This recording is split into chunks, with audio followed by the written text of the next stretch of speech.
Welcome to another episode of Myth and Stories. In this episode, they're going over Eris Mourn. So hopefully they won't go too far off the rails this time. My husband can keep on track. Physical abuse. It is physical abuse. So have a wonderful time, and guys, take it away. We're gonna get a new guest introducer. This one's abusive. Eris Mourn this week. Yeah. We figured it was the next logical step with the ending of the Book of Sorrow, because she is very much connected to the Hive a lot. Obviously, she's going to be a big part, or at least I feel like she's going to be a big part coming with Witch Queen. We've seen her in several trailers for Witch Queen stuff. One of the quick little 6-second Take Back the Truth previews was centered on her. The other one being Ikora, and the other being Savathun. So yeah, she's done a lot more than we expected. Yeah. We discovered that as we're doing the process of researching this episode, it's mainly him. I was doing some research for this episode. I'm just here for comedic relief. And we have wonderful theories that we bounce off each other. So this is true. But no, I like many, I assume, really associated Eris with the Hive and the events of the Hellmouth and Crota and Oryx and all that fun stuff.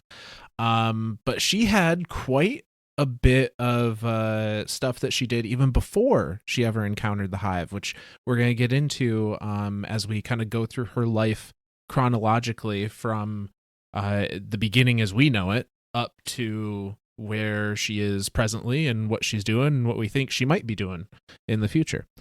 In the beginning, there was only Eris, and it was good. No. So, but before that, I want to do a quick little bit of bookkeeping here that I think is pretty cool. Ooh.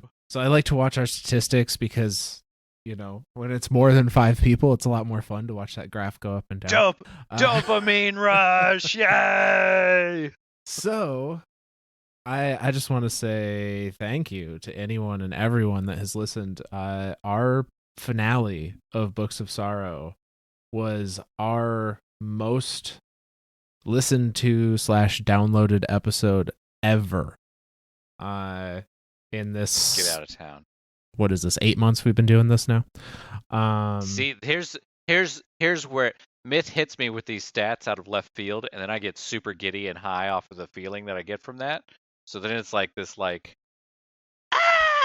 and so now he's hit me with this now, and now I'm gonna be the whole episode. Hey, it keeps you awake. Hit me with some numbers. It makes my pants shorter. Demonetized. Demonetized instantly. Well, hit me with some numbers. Yeah, so Books of Sorrow Part 8, our finale for that series, which released on the 1st, so it's only been out a week, has 180 downloads already, which is phenomenal. That's freaking awesome. You guys are awesome.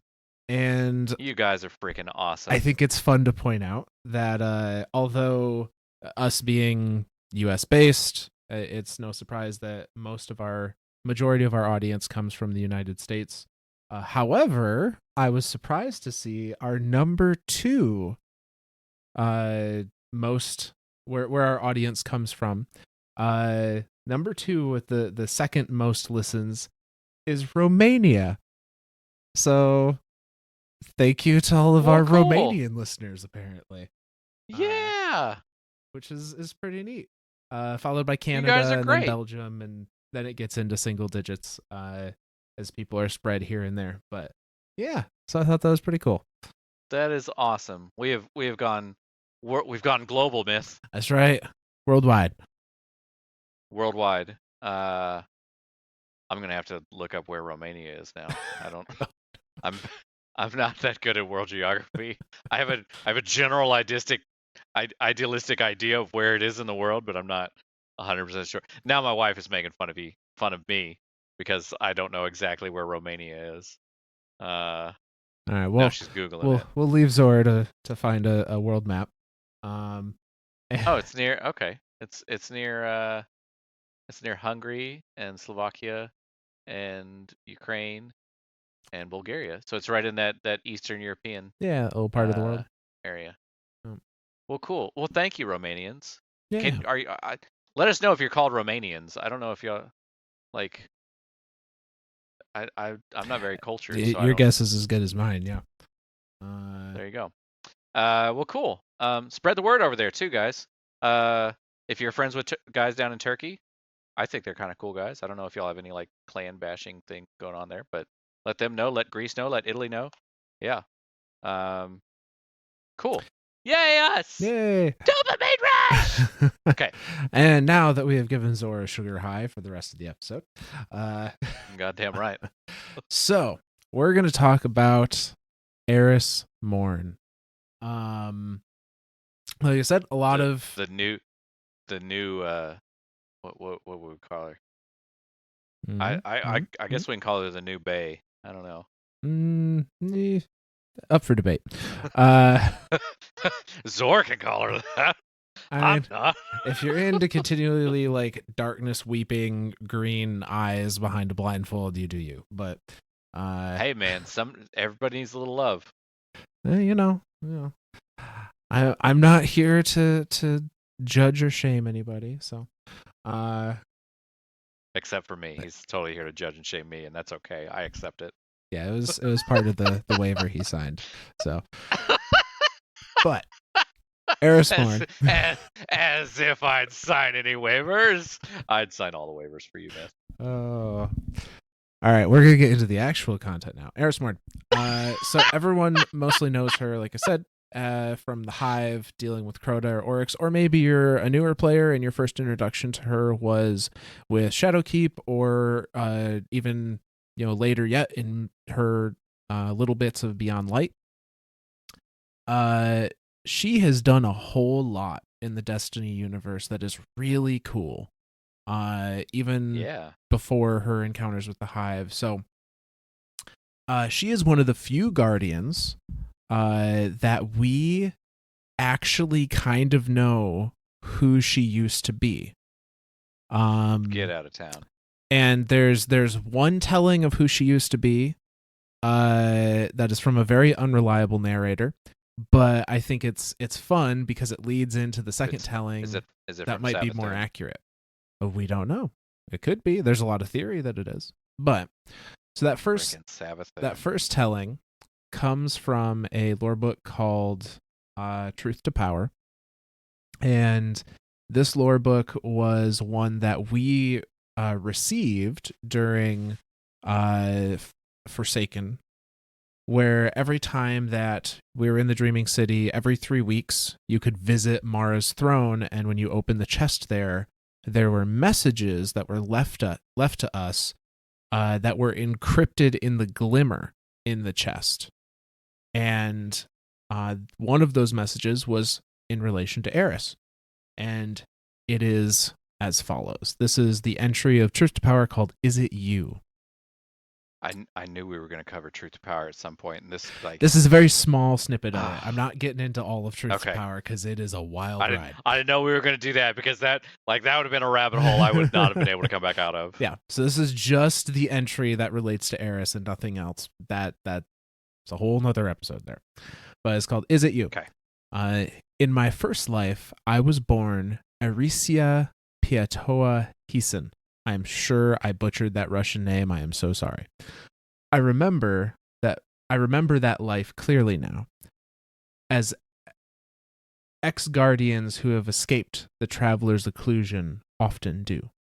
I lived in St. Petersburg, first daughter of a second marriage, a very impatient child of Earth's 22nd century, often abandoned by my family, who are called by work to Jakarta, Kamchatka, and Lagos, to pass my days swimming in the icy Neva Bay. I loved to swim, and especially I loved the clarity of the cold, shallow Neva, as crystal clear as a winter dawn. I died more than 20 years later attempting an unassisted winter swim from St. Petersburg to Stockholm. A cold front, like the very furnace of hell, caught me. I had been warned the crossing was suicide, even for a perfectly trained and exactingly fattened woman in a shark suit. But those were giddy days, days of infinite bravery, and there were no mighty feats left except the truly suicidal. I cannot say that I regret it. So this is a message that we received in this encrypted way in this chest that supposedly was left to us by Eris Mourn, who she refers to her human-born name as Arisia. I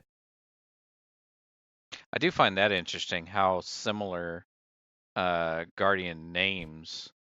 In some cases, maybe not more recently, but obviously Anna, well, Bray. she literally found an knows that she ID was- badge with her name on it. So Right, she woke up with an ID badge on her. So that's it's interesting to me to know that how many, well, even with the Awoken, with Marasov, where she was Marasena, but I mean obviously that's by design. But even Alice Lee was Queen Alice, or yeah. Although yeah. I think So that it's they weren't guardians, so they Right, reformed right. themselves, and I think they chose their own true quote unquote name when they reformed themselves. Okay, yeah, that's. We'll be reading the Marasena soon, so we'll answer all Yay. those questions. Yay! But the thing to note here is that this comes from a book that claims to be authored by 6 different entities at any given time. So Yeah. it's very hard to say that what this telling is accurate and is true. And in fact, our ghost thinks the same thing. Our ghost actually forwarded all of the messages that we received in Truth to Power to Ikora. And Ikora then had her little group of shadow spies and investigators called the Hidden investigate some of the claims made in these messages, including this claim of Eris's original life. And we see what they found in the lore book Stolen Intelligence, the entry Forgeries. That entry reads... Well, and real quick before I jump into that, this also gives us more timeline to Destiny as well, because she said in the 22nd century. Yes, the child of Earth's 22nd century. And so, and I always get this backwards. That would be 23 something. I think it's the other something? way. I think the century is always one more, so I think it'd be One in the above. 2100s for the 22nd century. I think that's how it works. Okay, but so I mean, we're talking about a time that the collapse hasn't happened. This is very when she's talking about how suicide is the something that is not suicide itself, but the truly what did she say? She says these were days of infinite bravery, and there was no mighty feats left except the truly suicidal. So, implying that all the great things everything in the world had been done, other than those things that truly risked your life. Yeah, because I mean, even in today's time, our human time, I mean, we've heard of people swimming across the English Channel. Now, granted, that's nothing compared to swimming from St. Petersburg to Stockholm. I feel like that's 3 times the length, but I don't know. Hooray, Google! We'll have to Google some more distances. But yeah, no, that's that I like that I always like having some sort of not definitive, but some sort of very, very high, very, I can't even say accurate, because that's not a close idea of what timeline we're looking at for Destiny, because that's all I time is the one thing that I feel like humans have a very good we both at the same time have a very good understanding and a very poor understanding of it. Mm-hmm. But it's a definitive measurement that has a world standard of 24 hour 1 second is 1 second no matter where you go. Yeah. So to be able to say like this is the year that it started and this is the year that it happened, I like having that info. Yeah. So like I said though, these messages are very suspect. And so Ghost Right. forwards all this to Ikora, who gives it to her hidden and says, "Hey, investigate is any of the things that we just got sent true, including this story about Eris or Arisia." And they give their report, and we can read it. This is again stolen intelligence. The entry is called forgeries. Agent FEN092, subject possible forgeries. Number 1. As you all know, an unknown sender delivered 6 messages to VIP number 2014.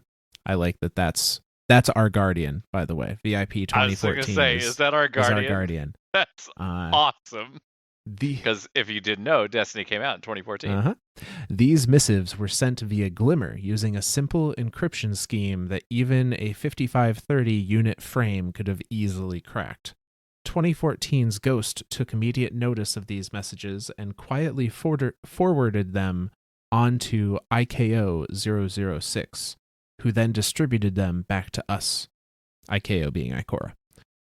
In these messages, the sender briefly purports to be none other than ERI-223, which is their code for Eris, providing fanciful details regarding her origins as a human woman who grew up in an apparent settlement of old Russia known as St. Petersburg. None of this account sat well with anyone who actually knows ERI-223, not simply because none of her close Confederates had any first-hand knowledge or belief that she knew of her pre-Guardian origins, but also because she is still active in the field and has personally denied sending these messages. That being said, in accordance with our rigor for skeptical inquiry, this agent was dispatched in pursuit of hard evidence to the contrary. Number 3. I submit to you now photographic and video evidence recovered from civilian family albums, historical archives, and extant ghost recordings originally captured in the last city. Behold, ERI-223, a child of the last city, born to civilian parents in a mortal guardian integrated neighborhood. Behold, 2 tiny VIP 1786, though he is almost more unbelievable than ERI-223 if you look at his smile. I am not sure who 1786 is. I was going to say, I wonder if it's the Drifter. Okay. Well, but that shouldn't be possible because the Drifter was... No, it can't be Drifter. Drifter was pre-city. He was resurrected before the city. Right. Because he was resurrected in a desert and starved to death over and over and over again. So I don't know who VIP 1786 would be. And I didn't particularly look into it because I was more focused on Eris at the time. No, you're fine. It would be interesting, and not just for any crazy reason. As much as you do your research, I'm going to ramble for a bit. Mm-hmm. I love looking at Destiny community stuff. And there's one artist out there, and I cannot remember her name for the life of me. But she has a very high fascination with Eris and the Drifter, and she does a lot of artwork with the two of them as a love story. And I in my head I'm always like, oh, that'd be kind of cool. But then like now if that was, then it's like, oh well, that's kind of a bummer. Yeah. But yeah, no, as much as I don't have Twitter or Instagram or stuff, I'm still a creeper like that and watch everybody else's. Well, Thank you for sharing. Yeah. So I'm VIP gonna redact that statement. 1786, doing a quick search in Ishtar Collective, only returns the result from this book, this lore entry. So unclear who that is. That's a bummer. But they're saying they have photographic and video evidence of Eris as a child born in the city. In the last city. It says of the photos, original digital files are unavailable. A description. No, go ahead. Well, and so definitely a discrepancy is happening there. Yeah, clearly. Like, if she was born in the city, in the last city, then she could not have been a child in Earth's 22nd century in St. Petersburg. Yeah.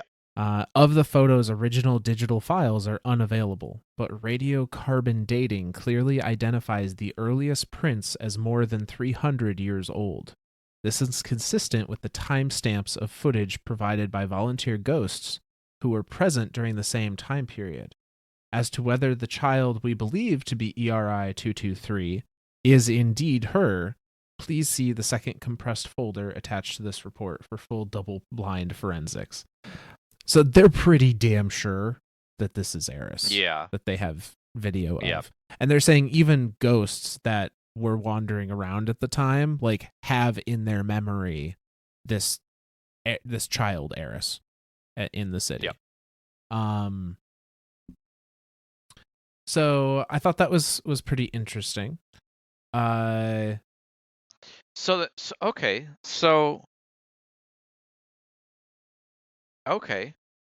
I've got a minor theory here. Mm-hmm.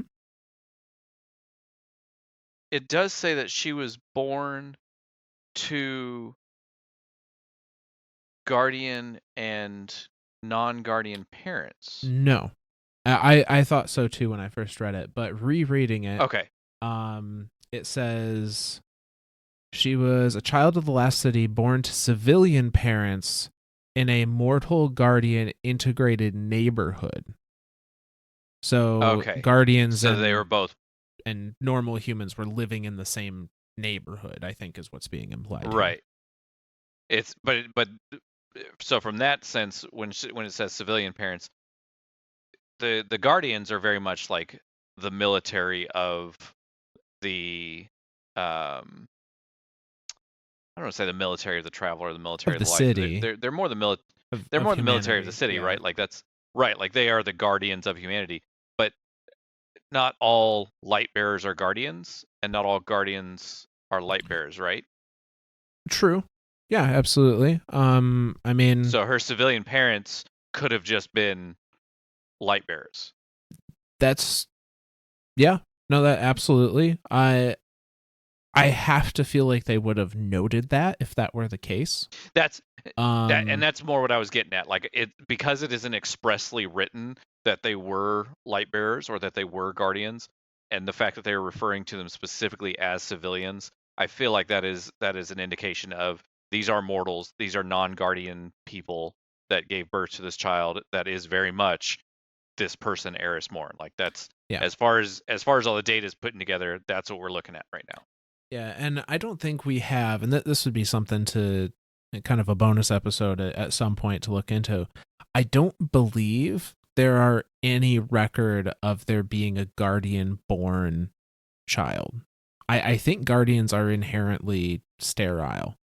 I mean, we're dead. I mean, yeah. All the other organs are working though, so you know. But I who knows if your hangdown's working? God dang it! Double demonetized. But double demonetized. But yeah, there's no record of there being, at least as far as I can recall off the top of my head, there is no record of there being a guardian-born child from guardian parents or guardian human parents. And there have been guardian-human relationships. So I'm of the notion that it's not possible for guardians to reproduce. If we're double demonetized, would that be double D? God damn it. Even my wife was sitting there. Shut up. All right. This is why we'll never get any money. Nope. Nope. No, we're not. Nope. This will forever be free. You may continue with your story. This will forever be free. So continue with your storytelling ways. That's as much as we know about Eris before she was a guardian. Were these little bits that were picked up by the Hidden, finding supposedly the true story. But I find it interesting that in Truth to Power, whoever the author is, be it Savathun or somebody else, that they singled Eris out as the person to try and pass these details about. Yeah. I think there's significance in that. And we've talked about that a little bit at the end of our Books of Sorrow episode. Go watch that finale. But hashtag self-plug. Hashtag self-plug. But I think we're gonna talk about it even more as we go through. God damn it, Zor.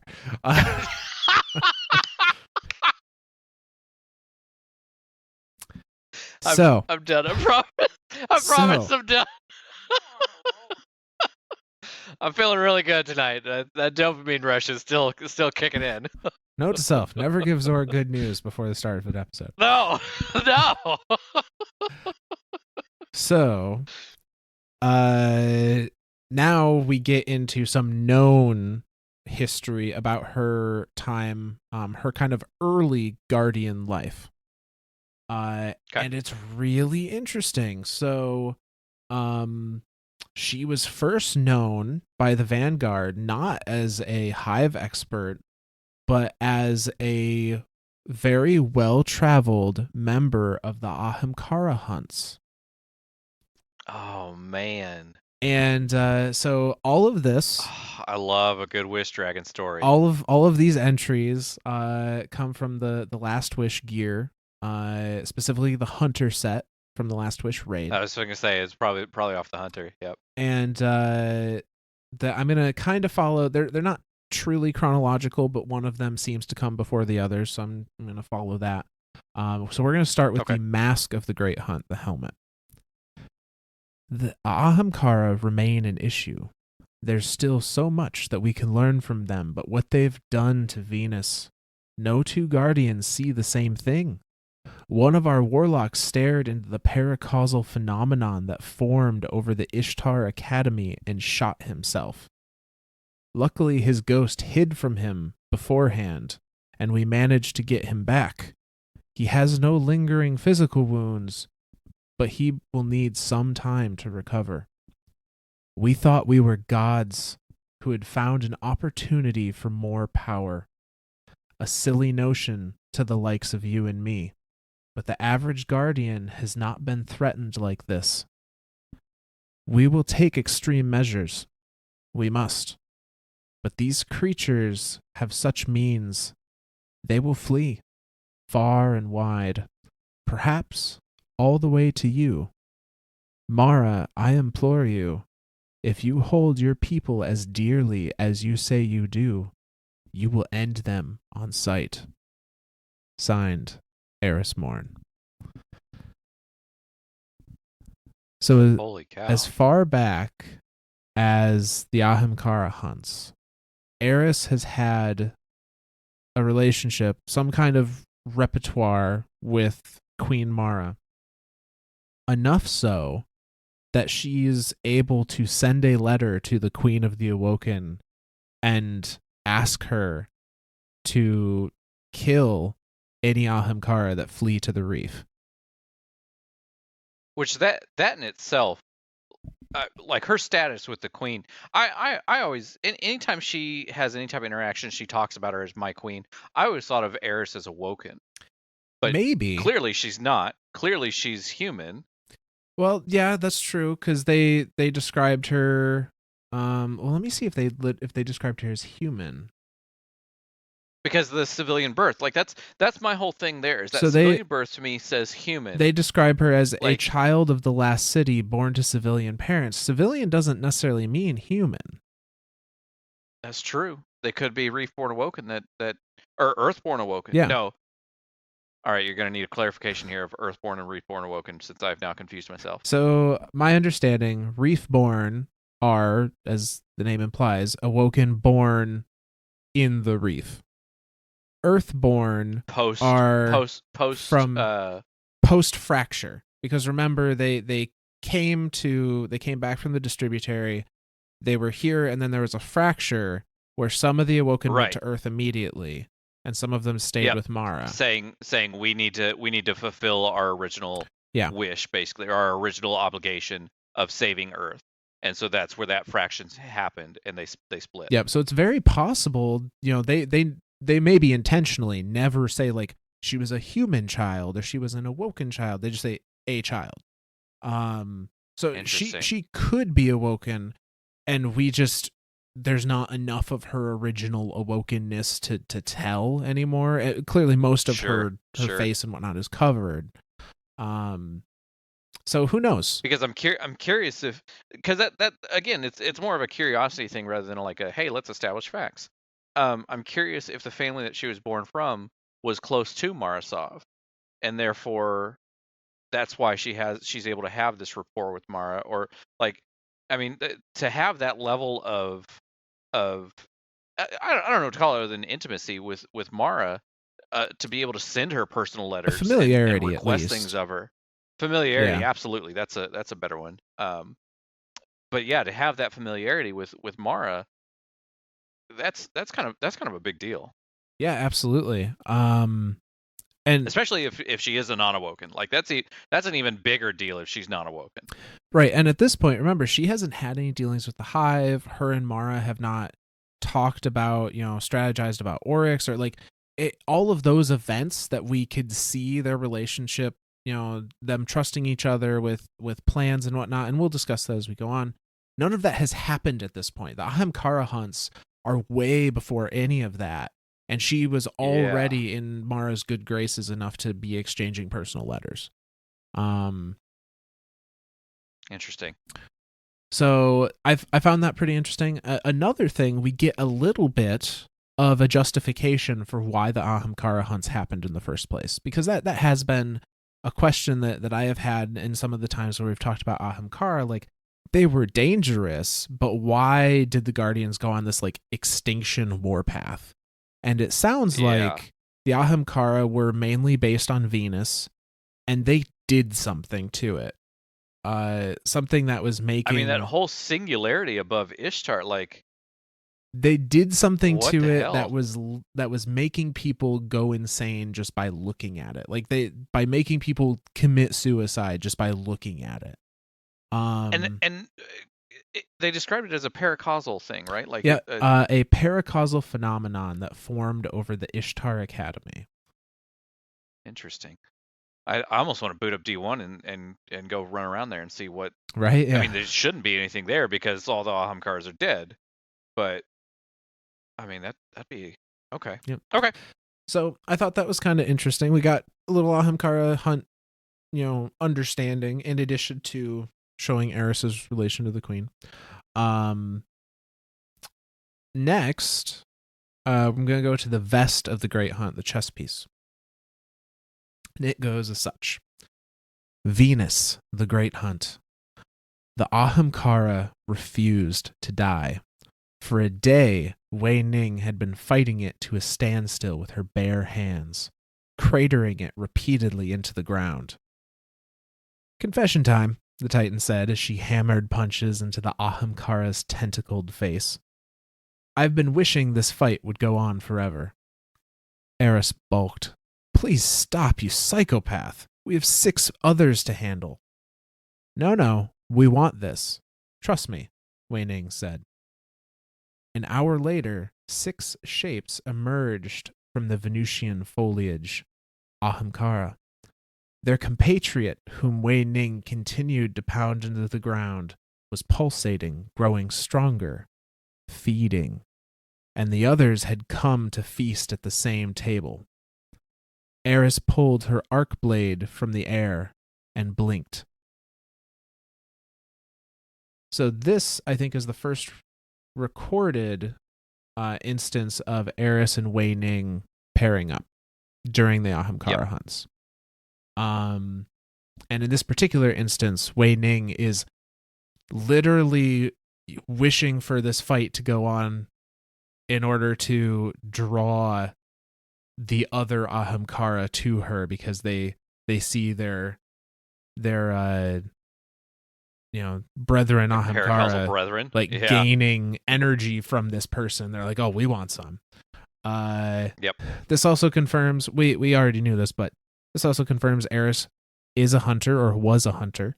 And seemingly she was an arc hunter. Using arc blades and blink. I was trying to say a D1 arc hunter. D1, yes. Aha. Aha. We stole your Blake. Haha. We oh. Oh. We did. It's okay. No one uses it. It's pretty garbage on Warlock. So. Sorry, not sorry. No. So that's also an interesting thing too. Like, even in the Destiny universe, they acknowledge that we have different light powers. Absolutely, yeah. Yep. I think that's kind of neat. Now, I think in the lore, generally speaking, not only do we see see certain characters utilize light elements in ways that we do not, like Osiris and his solar reflections. Yep. But we also see characters fluidly use different elements at times. Ikora. Or different, what to us would be like different sub trees of an element. Ikora. Yeah, Ikora with her Nova Bomb and into a Nova Warp. Frickin' Ikora. No wonder she was broken in PvP. Like, come on. Right? Like, but this lady. For those of you that don't know, Ikora is a PvP god, and we now know why. Yes. She has lead hacks. She was one of the few that beat Shaxx to a pulp. So now the last piece of Last Wish gear that I'm going to talk about here, we're going to talk about another piece later on, is the Strides of the Great Hunt. And this is Eris and Ikora. Eris and Ikora stood over a graveyard of whispering bones. An hour ago, this was a vibrant army of Ahamkara. What did they offer you? Said Eris. Her stare reached for a mile in front of them. So did the grave of bones. The same as you, I'm sure. Ikora stood, buoyed by a gentle flow of light above the whispering bones. It was easier to concentrate up here. Everything they say is true, said Eris. Ikora looked down at her sharply. Sentiment like that leads you to morbid places, she cautioned. Yes, came the reply. If you guide your light north, I'll take the south. This will be quick. I think they showed me my life before my ghost. Eris, focus. And I forgot to include this bit, or I got a little quick with the delete button as I was trying to trim the fat on some of these entries in the hope for a quicker episode. But you fool. You fool. These two, Ikora and Eris, essentially eliminate these bones. They flood the Ahamkara bones with light, just like pure light of no particular element, in order to destroy them is what they're doing. And mainly because, and we know this as players, even Ahamkara bones are still potent. Yes, they still whisper, and they can still and this is grant wishes to a degree. Yep. And this is shown in game. Like when you go to the Dreaming City, down at the very bottom of the Dreaming City, there's the two Ahamkara skulls, Mugen and Hunan, I believe. Something like that, yeah. You can wish to one and get Queen's Foil, and you can wish to the other and get charges for the Blind Well. Mm-hmm. So yeah, and they're just bones. Like that's all. There's just a skull there. And then, of course, there's one hanging above Shaxx, because why not? Because why not? Yeah, why not? So the other bit that I find interesting is this really shows the scale of the Great Hunt. They had a literal talking a mile. mile of bones, of nothing but dragon bones. That's crazy. Yes, it's wild to think about. That's crazy. So and we theorized this in our Book of Sorrows episodes.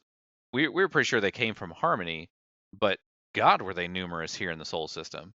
Well, I think they may have originated in Harmony, but they probably followed the Traveler when it arrived in the Soul System. Is my assumption. Sure. And they just picked a planet and said, "This is ours now," and apparently that was Venus. Yep.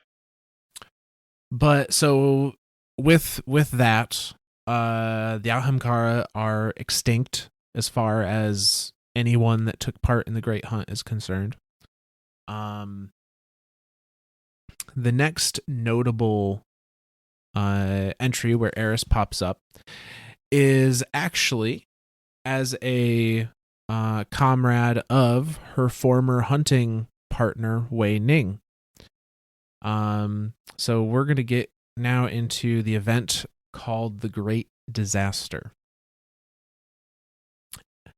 And this is actually we're actually going to talk a little bit about Wei Ning first. So Wei Ning is one of the thousands of guardians that died at the hands of Crota when trying to reclaim the moon from the hive. Her lover, Ariana III, swears vengeance on Crota and assembles a fire team with the express purpose of investigating his powers and killing him. One of those fire team members is Eris Mourn. But the main problem is, although they both have reason to try and go kill Crota and take vengeance for these thousands of guardians that have been slaughtered, they don't know how, because Crota is seemingly immortal to them. And I think this is the whole reason why he seems immortal. Now we know this as the other side of the video game. Like, we know this as the player. He literally is immortal. Because he dies, he goes to his Ascendant realm, and he then just spawns out of that Ascendant realm back into the corporeal world and rinse and repeat. Yep. But they didn't know any of that at the time.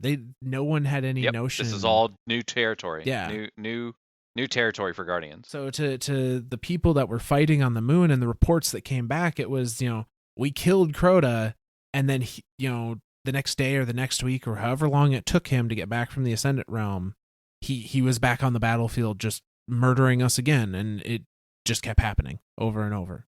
Yep. So they decide they need more information about the hive.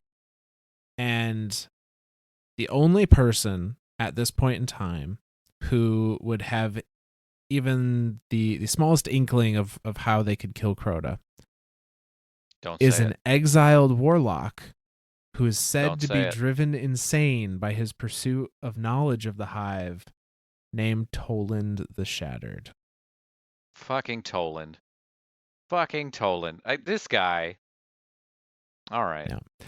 Now, all right. I'm not going to focus on Toland too much because he could be again, another character that could be a whole episode on his own. He is literally going to be another episode. But the short version is fuck Toland. Yeah. TLDR, fuck that guy. So they track Toland down. They find him, and he does know of Hive throne worlds, and he knows how to travel into Crota's throne world to truly kill him.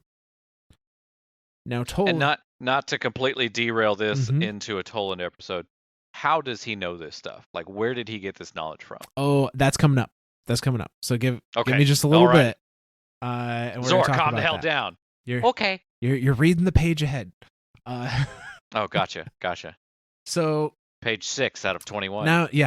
Now that they knew how to fight Crota, they had this hope that, like, yes, there is a way to defeat him. They recruit Toland into their fire team.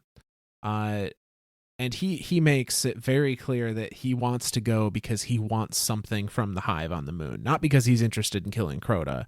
He wants something else that's there, but he's going to help them kill Crota at the same time because, why not? Convenience. Yeah. So armed with this knowledge, they recruit 3 more fire team members. The Titan, Veltarlo, and the hunters, Omar Agah and Syed Morta. Simoda, I think. I think that's how Eris pronounces it when we're gathering their tributes. Okay. Autocorrect may have done me dirty there. So. Damn you, autocorrect. I meant to say give Grandma a hug, not bang Grandma. Sorry, it's the dopamine rush that still hit me. We need to give Margie a little mute Zora's mic button. Like the breaks that you give driving instructors when they're teaching people how to drive. Yes. Put the brakes on, Zora. This is why I'm not allowed on live TV. That exact reason. No, it's because I'm not famous. But yeah, so we have the 6. So Eris, Ariana, Toland, Veltarlo, Omar. Yeah, Omar, and Simoda. So while they're traveling to the moon, because they're when we go to the moon, we hop on the moon, we land on the moon, we hop on a sparrow, we go over the hell we want. At this point in time, the moon is owned by the hive. Like you don't just go wherever 100%. You want. They are everywhere. Yep. So they have to be very careful about how they're moving around place to place. And this is another thing that we talked about in Books of Sorrow. They are trying to turn our moon into a war moon. Yes. Into a literal mobile death ship. Mm-hmm. So during one of their camping stops, Eris asks Toland about what it is that they're going to be facing, and he tells her about the Might of Crota. And this comes from the D1 Grimoire card titled The Might of Crota. Toland, when a god's will is met with force, its might will be unleashed in the form of those raging beasts we call the ogre, monsters bred of pain, tormented by the light, nothing but hatred for all who bring its suffering forth. Eris, and how do you know this? Toland, it was told to me. Eris, by the speaker? Toland, by the darkness itself. And in the little margins, I've written, is Toland full of himself, or does he actually communed with the darkness? I don't want to derail this into a Toland episode, but maybe? Like, I could kind of see either way, honestly. Like, in very Toland fashion, he could be like, oh yeah, I, did a bunch of research and read all of these clues that this is how the might of Crota, this is what they are and this is how they come about. And all of those clues were left for me by the darkness. And so the darkness told me so. Ooh. I could totally see that. Yeah. Or he could have literally found a way to commune with the darkness and has learned knowledge from them. Or from it. Wouldn't be the first entity to do so. Wouldn't be, although the other entities had to make pretty significant sacrifices to make that connection, which really makes me wonder Toland's what the sacrifice? Heck did Toland do if that was the case. Yeah. So, because I remember, so I'm not gonna derail into Toland. This will be the last Toland derail, I swear. I remember in D1, there was a mission where you're on the. I'm pretty sure you're on the moon, and you're going through this area, and you get to basically the world grave or Crota's grave or something like that. And the whole time Ghost is talking to you about, these are from the journals of Toland and the diaries of Toland and stuff. So I'm Yep. assuming there is a collection of his thoughts and ideas. You're somewhere. again reading a page ahead. God dang it! But you're on the right track. I live in the You're on the future. right track. I live in the future. Tell me the lottery numbers. Yeah.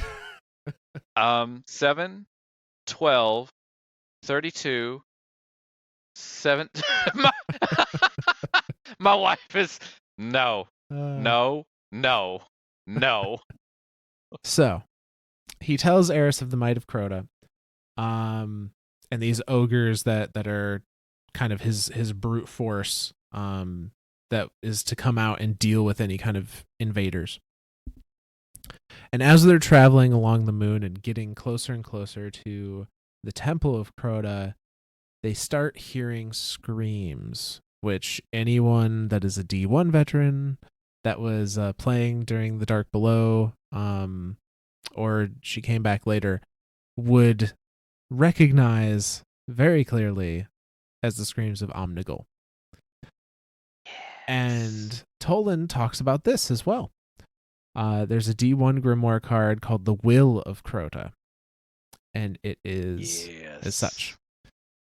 Eris, those screams, Omar, and I was just starting to tune them out. Toland, it has been told that with these screams, another spawn is awakened, birthed in the name of the god it holds. Sigh, Crota. Toland, I am afraid so. They call this one Omnigul, mother of the spawn. Ariana, I hear them. Even when I don't, I will tear this Omnigul's throat out. Toland, if you were to do so, our work here would be done. Without a will to raise its army and herald its ascendance, there is no Crota to fear, at least here and now. Eris, then we follow the screams. So Toland, on one hand, is not saying anything that's untrue. Right. We the Guardian during the Dark Below, it's true. Omnigul is the main one of the main sources of tribute for Crota and gives him a large majority of his power, and is also the one literally creating his army. And this is that trickle up effect. Yes. Yep. That we talked about with feeding the worms all the way up to the food chain. So Omnigul being the will of Crota, and I guess the brood mother of Crota's army. It sounds like it. Yeah, the mother of spawn, like that seems very brood mother-ish. So she is creating Crota's army and then also directing them to, do his bidding. And Toland is saying, we call her Omni-Thick. No. Toland is saying that if you removed this piece from the board, Crota would not have an army anymore. There wouldn't be anyone to direct the hive that are still here. They would be just kind of feral, instinctual. And he, Crota would no longer be a threat in the immediate, at least. And I think that's a thing to note there too. Is Toland says, he wouldn't be a threat now. Yeah. No. Like that, not like he won't be a threat ever again, but just in the immediate here and now. Right. And at the same time, I think Toland is, again, everything he's saying is accurate and true as far as we know. He's also egging them on. He's also saying, like, hey, that's the big puzzle piece. That's the queen on the chessboard. You get rid of her, and your job gets a lot easier, and you've really hurt Crota. And so this kind of like... I'm curious as to how much of that is Toland wanting to do research and Toland just being Toland. I think it's Toland wanting them, for his own designs, wanting them to go into the Hellmouth. And absolutely. yes, I think some of it's research, not just because he wants to get there as quick as possible, but also because he wants to see what happens to them, which is Absolutely. it's just the sick bastard he is. Well, and that's what I'm saying as far as like the research. Like, it's not just research on the hive; it's research on what the hive does to humans and or guardians, guardians, or like what is this ultimate force that has taken over our moon, and what does it mean to us as the guardian? Is it's I don't want to say it's like the purest form of science, but it kind of is. Like there's it's hard to think of that in a positive way without thinking of Tolan as being completely nuts. Because any figure that we've had in our history that has done anything like that has just completely disregarded everything and just said, I don't care about the ethics of something. I don't care about the morality of something. I just want to see what it does. I want a pure factual thing. Is very scientifical, but for us as humans who have morals and have ethics, it looks as like, oh my god, this guy's fucking nuts. Well, he kind of is. It's not. I mean, he is. Like I think that's the thing that he totally is. Like, there's no, oh hey, Tolan might be a little okay. No. Tolan is nuts. But I get where you're coming from. Yeah, he is not barred by morals or ethics to understand the subjects that he has a want to understand. Yep. He wants to understand it 100%. He doesn't want there to be any doubt about what an omnigul is, what a Crota is, what a hive does, what a scream is, any of that. He wants everything to be exact, whether it be for future guardians or not. Future guardians inherently benefit from it. Yep. Because I mean, obviously any type of research that leads to fruitful knowledge is good. Well, I can't say good because then there's the whole morality thing in there, and yeah. I know what you're trying to say. Don't dig the hole. I'm not gonna. Tolan's crazy, but thank you for being Toland. Yeah. So. Ooh, that was an early thank you. There you go. Got one done. Nope, I'm putting him at the end. He's gonna be the last thank you tonight. He'll be the first and the last because he's crazy. So. Crazy like a fox. Mm-hmm. The Tolan's kind of edging him on. They're hearing Omnigul. They're like, yeah, she's this big, powerful figure. We need to get rid of her. We can hear her. She's got to be close. Let's go get her. And so they are descending now into the Temple of Crota, on the moon, which we can visit in game. Yep. In both games now. Yeah, in both games now. Absolutely. And as they're descending into the temple, they are suddenly just attacked by this seemingly endless swarm of thrall. And it's a little fuzzy here exactly where this happens. I think this is literally at the gates of the Temple of Crota, like in that canyon area. Yeah.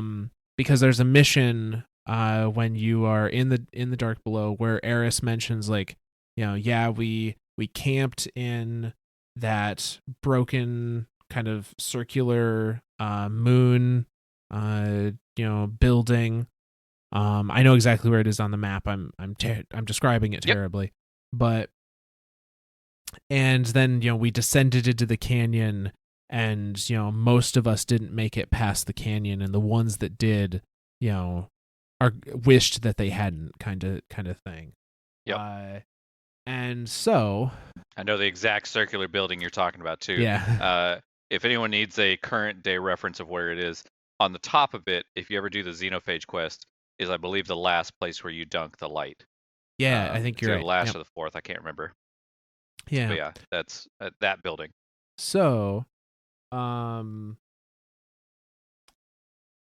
this rush of thrall comes at them as they're in this canyon, and I envision this as like full on zombie movie, just Absolutely. Thrall like pouring over the sides of the canyon, coming down to Literally meet this like group over of each little other. 6 fire team. Yeah, exactly, like crawling over each Yeah. other. And we have some of the fire team members stand and fight. Specifically,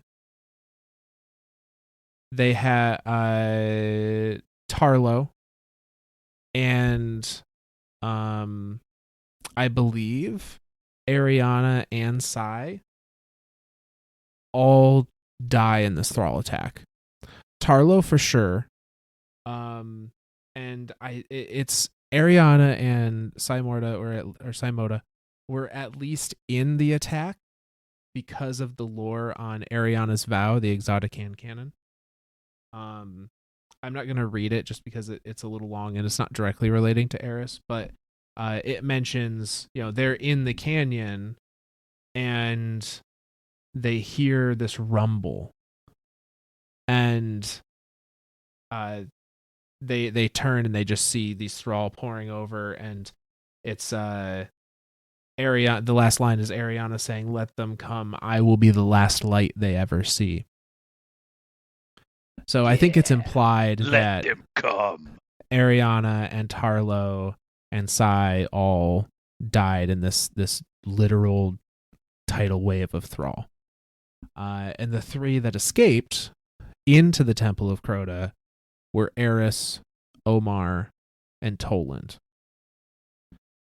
So now, was this, I don't know if it's ever described anywhere, was there deaths there specifically so the other 3 could get inside? Or was this just a total coincidence that, like this wave is coming at them, three of them split off, and they're like, oh shit, I'm getting the hell out of here, and the other 3 are like, let's do this.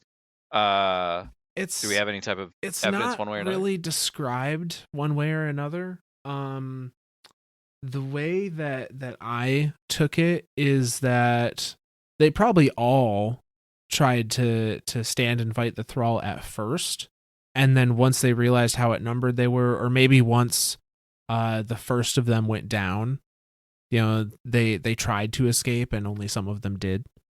But I don't, it doesn't make sense outside of Toland, I guess, for Eris and Omar to just turn tail and abandon the other 3. Up and leave, yeah. Another take could be, though, that Toland, Omar, and Eris acknowledged that this was not a battle they had any hope of winning, and so they retreated, and the others were just so fueled by their need for vengeance that they stood and fought a fight that they couldn't win. I was going to say, because Ariana's whole reason for being there, and again, not to tangent again, was because Wei Ning. Like, Ariana and Wei Ning were lovers, yes, and she was there specifically to get revenge for Wei Ning. Yeah, and to provide a source for that. I know we've said that a couple times now. And say, yeah, Wei Ning and Ariana 3, their relationship is outlined in the star-crossed mark, the Titan mark. So that's where you can find information about them if you're interested in that little story bit. But so this leaves us with Eris, Omar, and Toland in the Temple of Crota, having escaped this rush of thrall and having lost half 2 their hunters and a warlock. Half their fire team. Yeah, 2, because Eris and Omar are both hunters. Better get those in Visval. Well, Eris is Arc, so Oh. So we have a couple of peeks into their time under the moon here through some of the other D1 Grimoire cards. So this one is the D1 Grimoire Eyes of Crota. Eris, something is watching us. I can feel it. Omar, I hate when you say that. Toland, Crota has many eyes. Every god does. Eris, we have to go. Omar, if they know our every move, what chance do we have? Toland, with their great age comes even greater wisdom. I have no doubt that the hive have led us here with intent. Omar, what are you saying? Toland, for these disciples we offer the greatest sacrifice.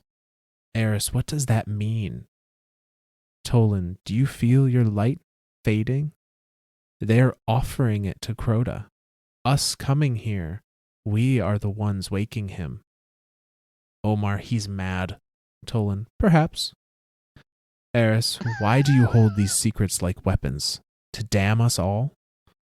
Toland, because they are weapons.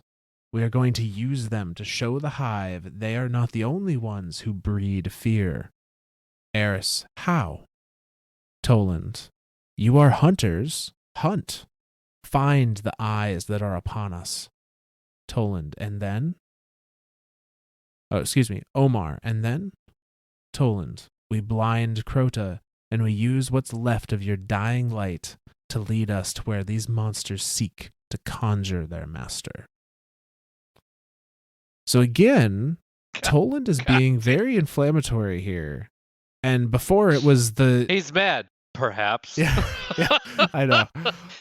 He just acknowledges it. He's like, yeah, probably. Yeah, who cares?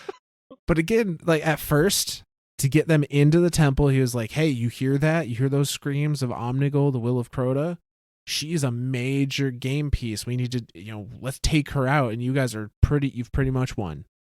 And now that they're in the temple, he's like, oh yeah, these eyes of Crota, like we're not going to survive if you don't deal with these eyes of Crota. We need to hunt them down and find them and blind him, and that will give us the upper hand.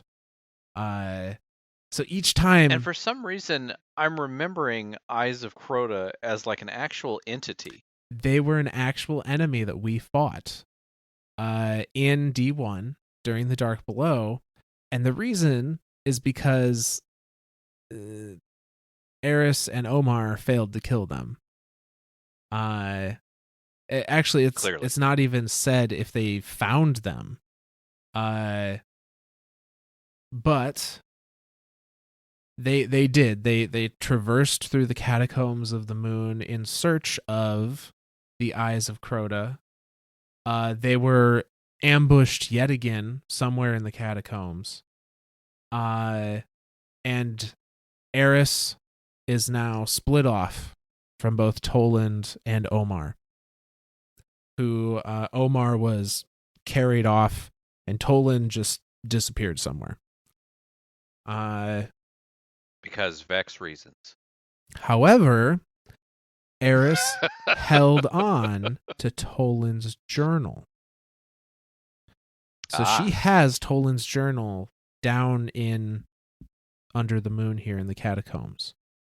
All of his crazy ramblings. So, again, this isn't going to be a Toland episode, but I do want to talk about what Toland was doing, since he's kind of been pushing this along. Toland intentionally separated himself from Eris to find Yut, the Death Singer, because he wanted to learn about the Death Song. He didn't understand how Yut could sing a death song which killed everything, but not die herself from hearing it. And he theorized that the reason was because she herself must be death for her not to die from her own song. And he wanted to study this and understand the hive songs and how they worked and why they worked. And so he tracked down Yut. Jesus, he's nuts.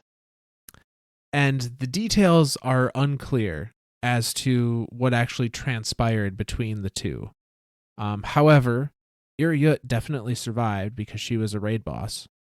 And Toland was unsung from his corporeal form, and his soul was banished to the Sea of Screams as a little floating taken orb with really annoying dialogue on the moon. It's not annoying. It's insightful, informative, but he's still a dick. He's still a dick. You, slayer of Oryx, slave to queens. Yeah, no, he's absolutely a dick. So that I'm not gonna go again. Not a Toland episode. I'm not gonna go into his grandmaster plans or anything. See, that's but that's how arrogant what he was Toland doing. is. He took over our Eris Mourn episode. Yeah, exactly. That's how bad he is. Fucking Toland. So Toland is gone. For all intents and purposes, is dead as far as Eris is concerned. Well, and now we have two definitive reasons of why things happen in Destiny. For the Vex, it's for some Vex reason, and for the Hive, it's fucking Toland. Yeah, exactly. Perfect. That's canon. That's canon now. Yep. So Eris now is on her own, and she has Toland's journal, and the source for her having Toland's journal at this point is in the D1 story mission called Lost to Light. Eris over comms has a dialogue that says, "Hold fast to Toland the Shattered's journal. It saw me through my time in the dark. It will do the same for you." And that's that mission, Lost to Light, that you were remembering, where our ghost is reading entries out of Toland's journal. Or even Ghost is like, man, this guy's nuts. Right? Like, as he's reading them, like, you... Even because I think I remember Ghost even going, man, this Toland he's something else, man. I don't know about him. I vaguely remember something to that effect as well, so I think that's pretty accurate. So Omar is the last of her fire team that is unknown, but their status is not unknown for long, because we have the D1 Grimoire card, the Heart of Crota, and it goes as following. I thought Omar dead until I heard his screams. I followed them down to the darkest night of the caverns below. What I saw, I witnessed all we fear, the villainy of the Hive on full display. Among a sea of cocoons and surrounded by thousands more freshly spawned hordes, the heart held Omar's broken body in a vice of bone and pain. She was peeling the light from his body. How, I cannot imagine, and I have tried. Tendrils of luminous tore away like flesh. With every strand, Omar's screams cut the dark and was met with a chittering chorus from the unborn. I can't say if they were feeding off the light itself or the pain, but my guess is somehow both. The heart, though I can't believe she actually has one, seemed to be conducting some nightmare orchestra, nurturing Crota's children and the echoes of Aga's light. The Hive must end for all they had done, and someday, by my hand or another's, the heart will meet with an end fitting of the pain she herself has dealt. Dude, that gave me chills, man. But we have some additional info about Omar. Omar didn't die. So, side note. Well, shoot. Omar isn't actually dead. The Hive unintentionally, specifically the Heart of Crota, unintentionally transferred Omar's soul, as well as his light, into a Hive creature while trying to strip his light away from him. This creature manifested as a small Hive bug that currently resides and powers Xenophage so that it can continue to kill Hive going forward. That's the bug at the center of Xenophage? That's the bug in the center of Xenophage is Omar. Omar's soul? Yep. Interesting. That little bit of lore is on the Xenophage gun itself. Gotcha. Remember, kids, reading is fun and fundamental. Go read your guns. Yes, read all your guns. There's so many cool stories on the There are. weapons and armor in the game. Like There really are. hit that bumper, read that lore tab. It's all good stuff. Give that lore tab a like, a sub if you need to. No. Yeah. God dang it. So, but it's not until D2 that Omar, is allowed to exact some revenge on the Hive. Yep. So, at this point in time, Eris believes Omar to be completely dead, and she is alone in the Hive tunnels. God, that's got to be a terrifying thought, right? Like you can, and she even says this. We came down as a team of 6 type thing, like, and she's like that's it. There's 3 of them died before they even got in the front door. One of them, she's sitting here watching him or her, Omar, be literally the light ripped out of him, peeled like a banana, and Toland just saying, "I'm good, I'm gone, bye," and then getting unsung from reality.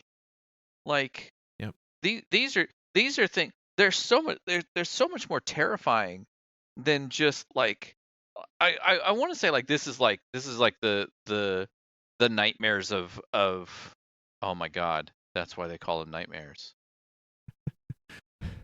Yeah. Well, shit. I didn't just skip ahead 3 pages, did I? More like 4, but yeah, Damn. I know where you're going. Yeah. Well, shit. Okay, sorry. Mini revelation just happened there.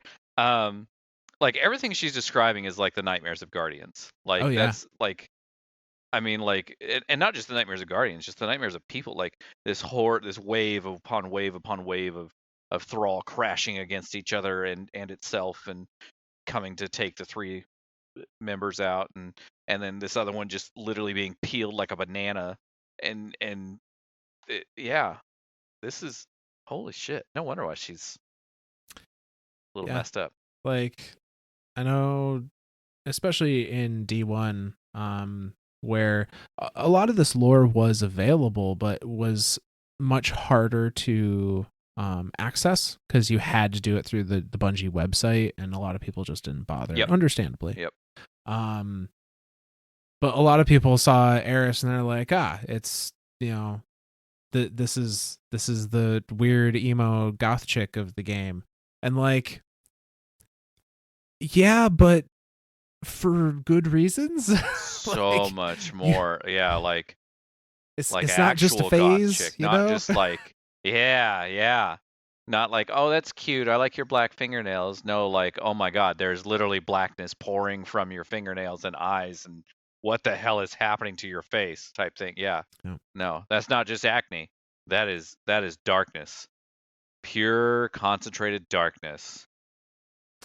So, Eris is now down in these tunnels.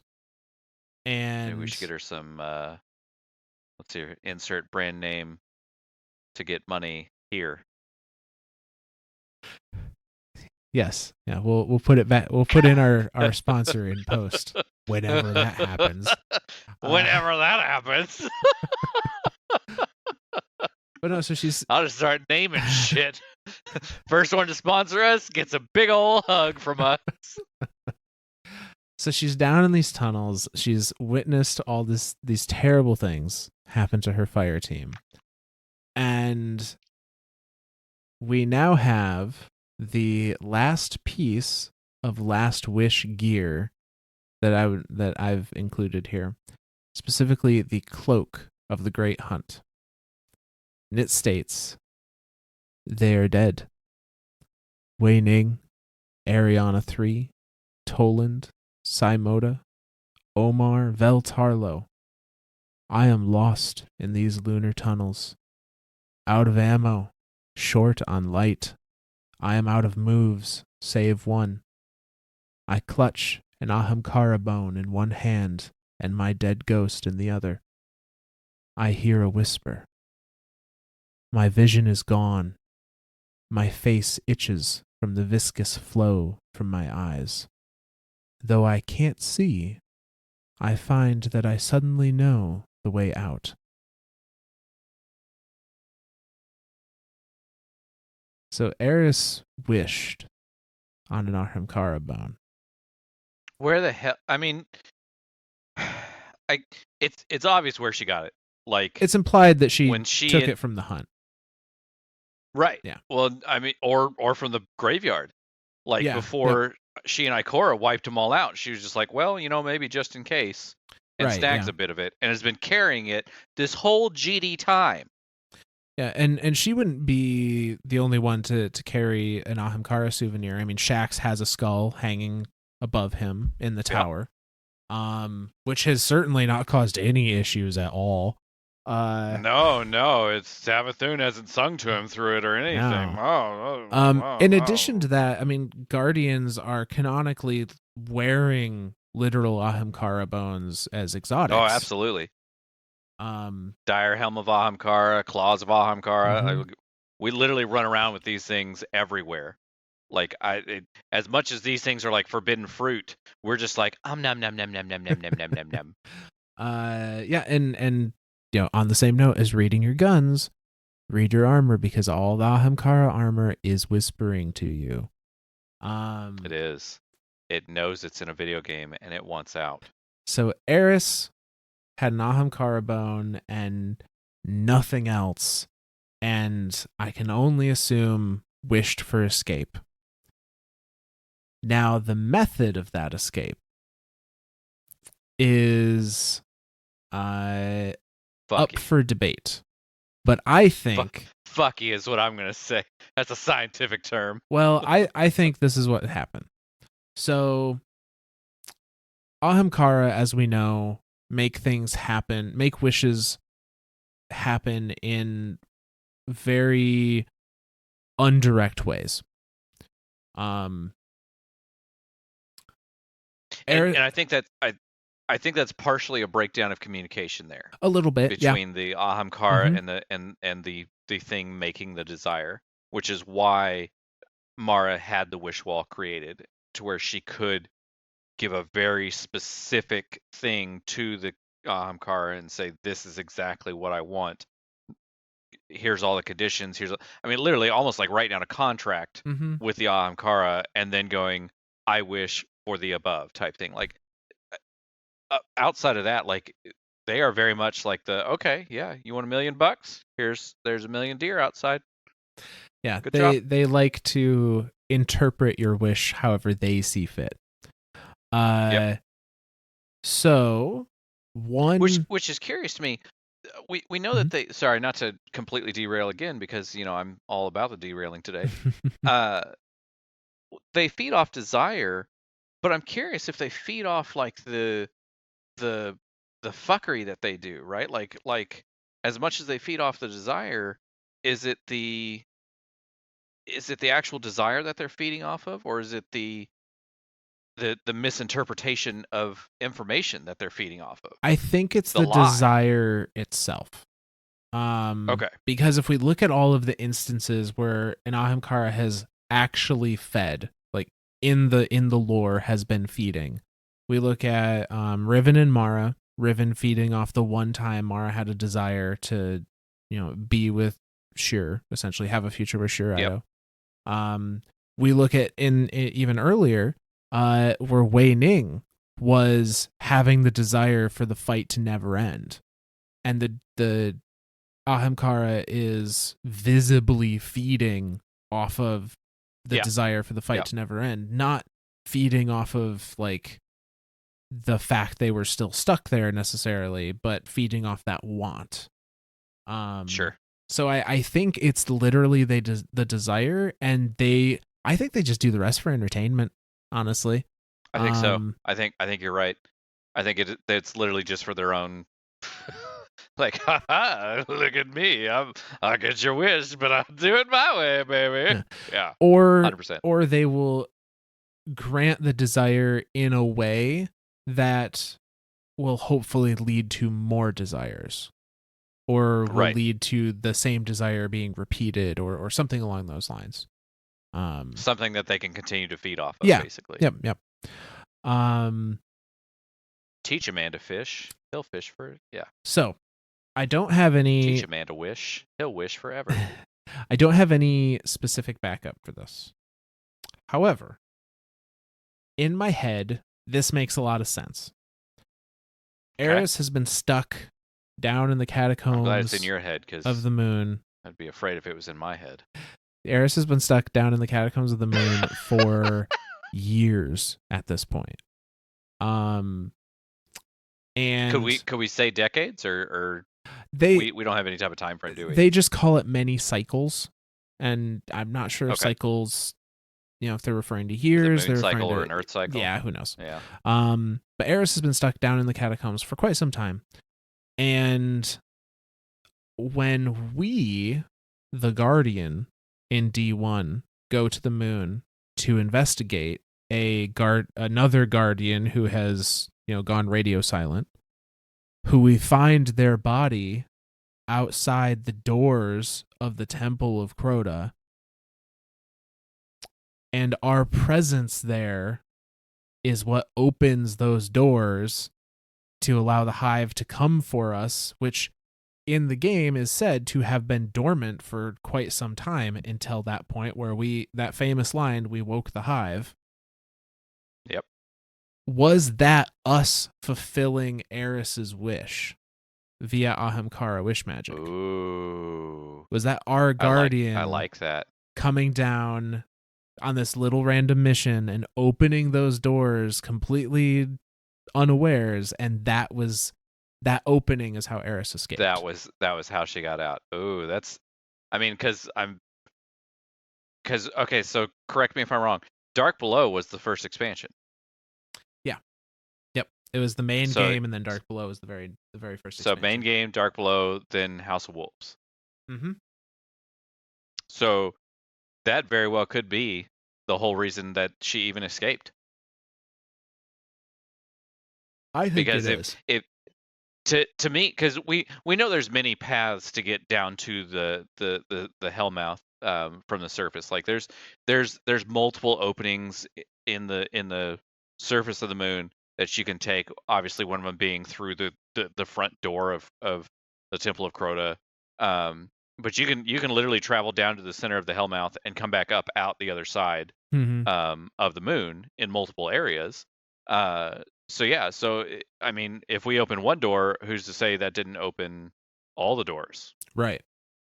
And if I recall correctly, when they talk about the moon in D1, it's prior to us going there.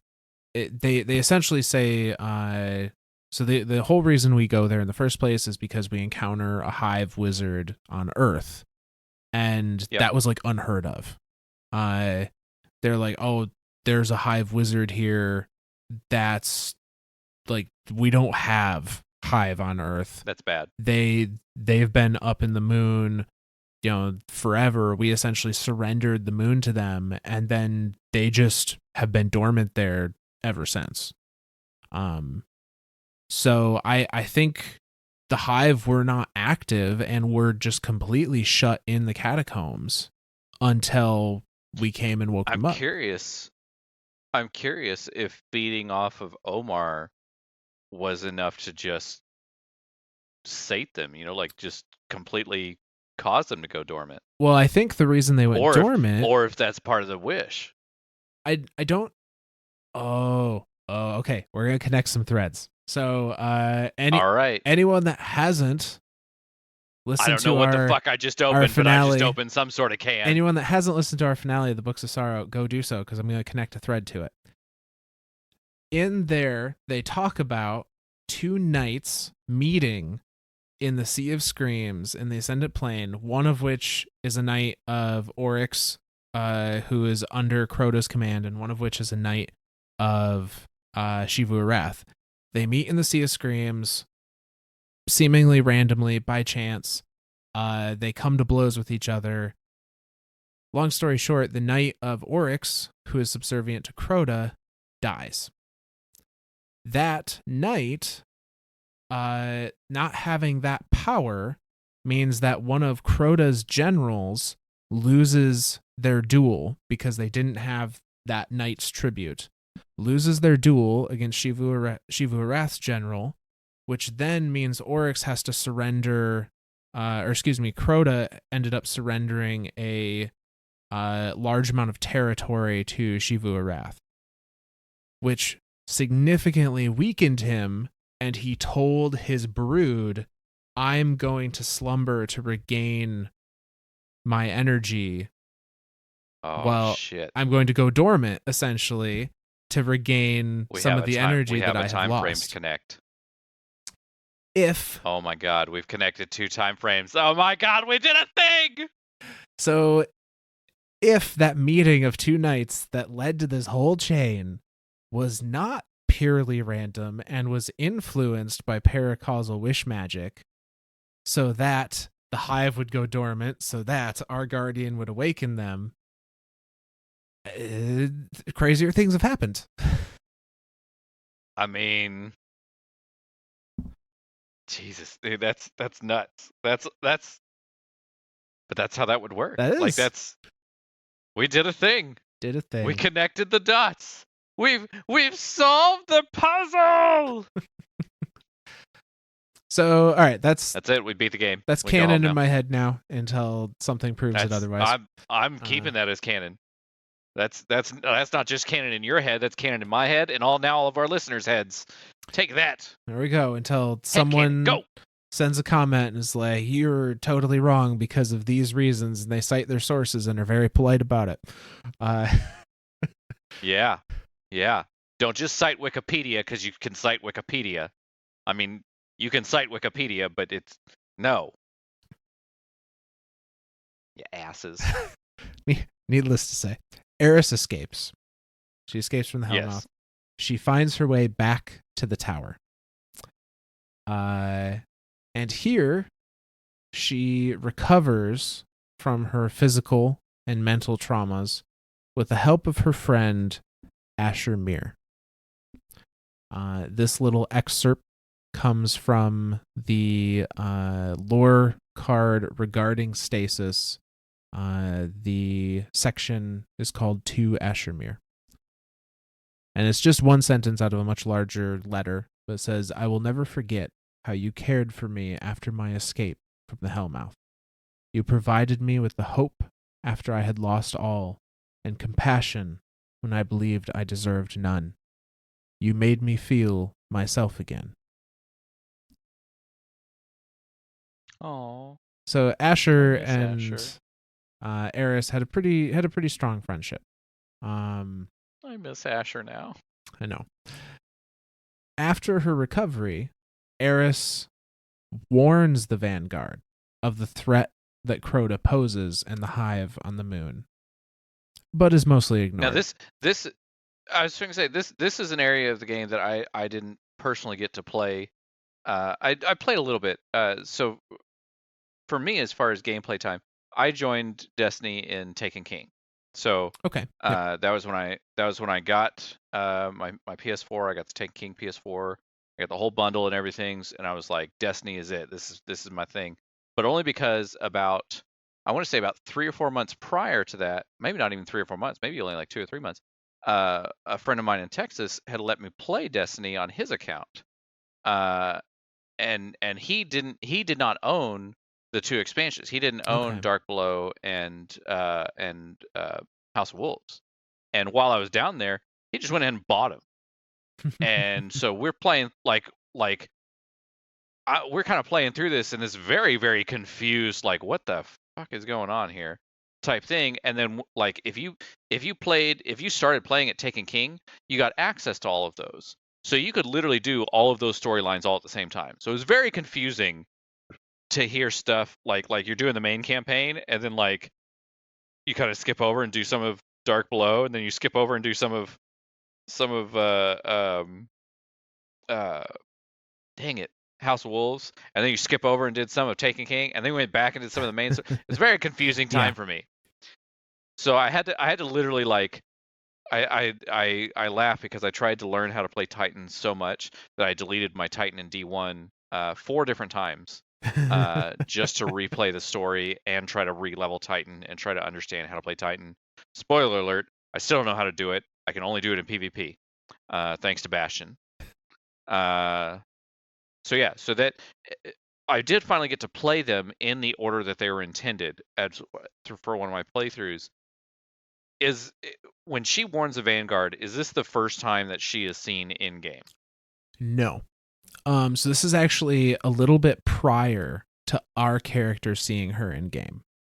Okay. So the kind of the timeline as I see it is us going to the moon and waking the hive and opening the Hellmouth back up.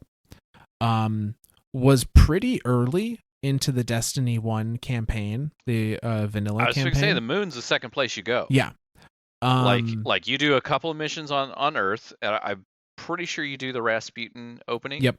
You open up the comm link and everything like that, which then just so happens to awaken Rasputin. And then the next thing you do is like, oh my God, there's a hive wizard here while you're doing that, and that's where Ghost is like, we need to do something different. Yeah. And that's when you shift course and go to the moon. Yeah, so it's literally like mission 3 or 4 of the vanilla campaign. Yeah. So very early on. So I think what I'm reading this as is if we are the reason Eris is able to escape, which I think we are, then she probably escaped pretty early into the vanilla campaign, and while she was recovering and then talking to the Vanguard about all of this is when we were doing all of the other events of the vanilla campaign. So this is kind of happening in the background. Here's where I have one minor discrepancy that I kind of want to clarify too. Yeah. Quria and her idea of coming up with religious tactics and the Soul Divisive and Soul Praetorian that are the Black Garden that we end up dealing with at the end of D1. Yeah. We theorize that took place, that Quria coming up with those ideas and using those ideas took place before the Black Garden.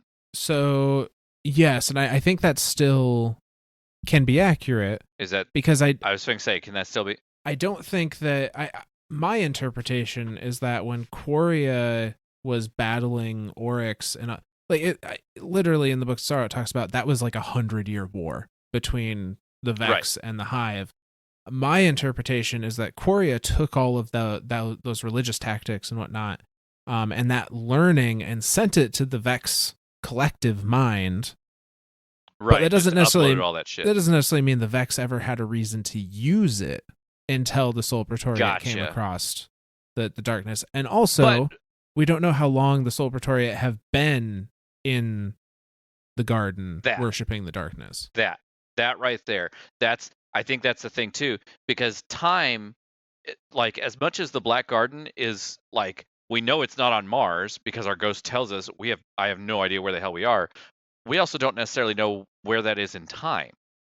True. Yeah. Because the Vex are very much about existing at all times and all places all at the same time, and that's where they appear to phase in and out of existence. Is that they're just phasing to another timeline type thing, or they're phasing to another point in time that they are now existing in. And so that's a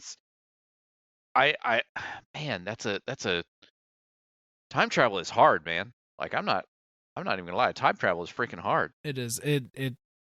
It's still like, and I know the Vex don't technically time travel either. Like there's a whole nother layer to this. They don't get in their DeLorean and get up to 88 miles an hour and then, accidentally get their mom to fall in love with them because they're trying to save their dad. That's not exactly how time travel works, but no, I don't think that's how time travel works for any potential time travelers outside of a singular movie. Hey, 3 movies, thank you. The greatest trilogy known to man. Well, that particular scenario is one of those 3 movies. So.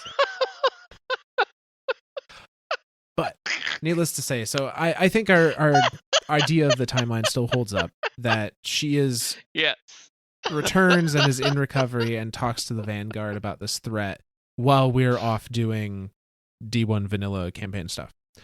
Absolutely. And so she brings this warning to the Vanguard about like Crota is a threat. There are these unspeakable things being done by the Hive under the moon. We cannot ignore them. Nightmares. And they mostly blow her off. The speaker, who is still alive at this point, and Zavala, both are kind of like, clearly you have had terrible things done to you.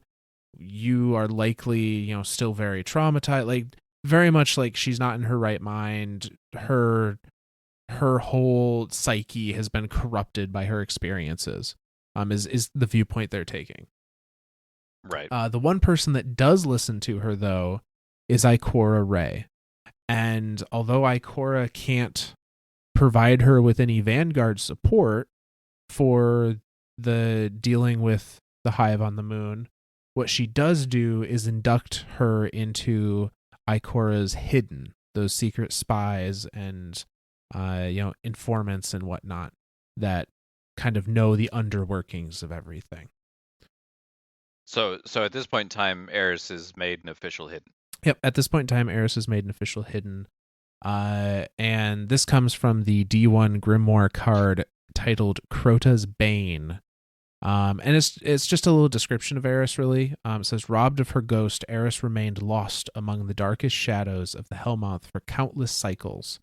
Despite all odds, she endured, using the very dark she battled to emerge a changed warrior, driven, and some would say obsessed. The speaker and Commander Zavala find her compulsions a sickness, convinced she has been fully seduced by the shadows.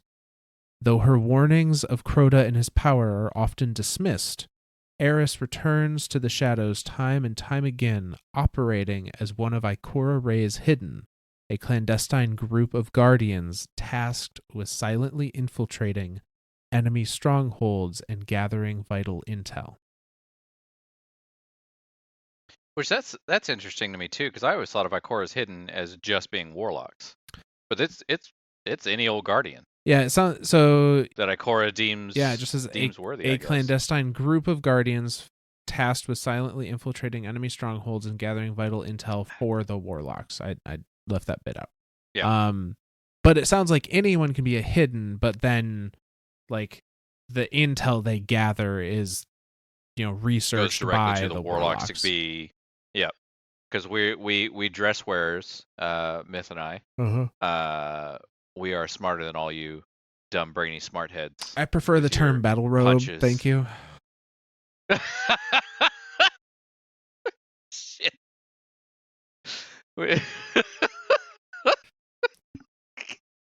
I can be comfortable as I Battle sling robe. my Nova bombs. Thank you very much.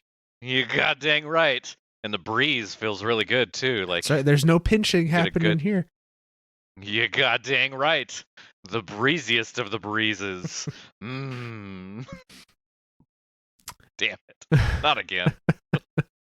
Here comes that sugar rush.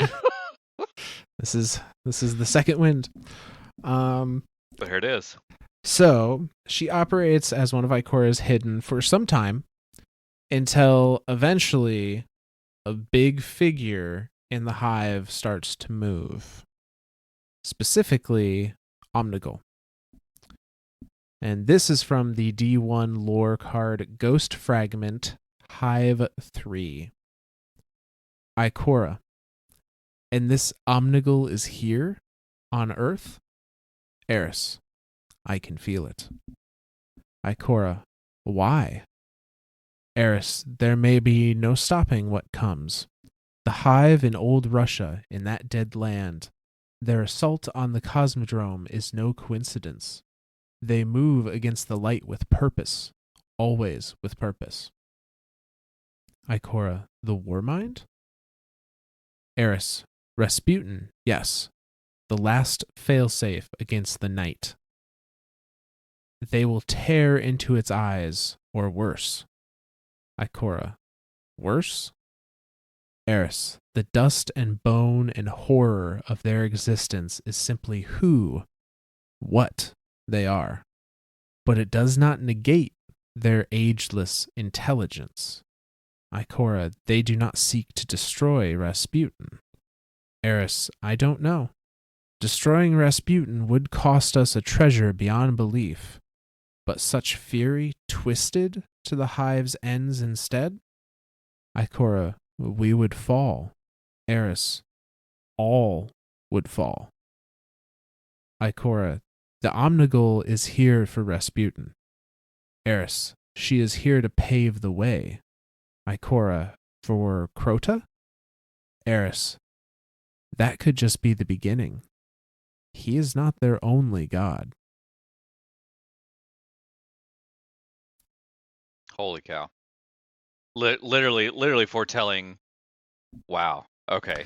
So, Omnigul, again, the queen on the chessboard of Crota, is on the move. She has left the moon and has gone to the Cosmodrome.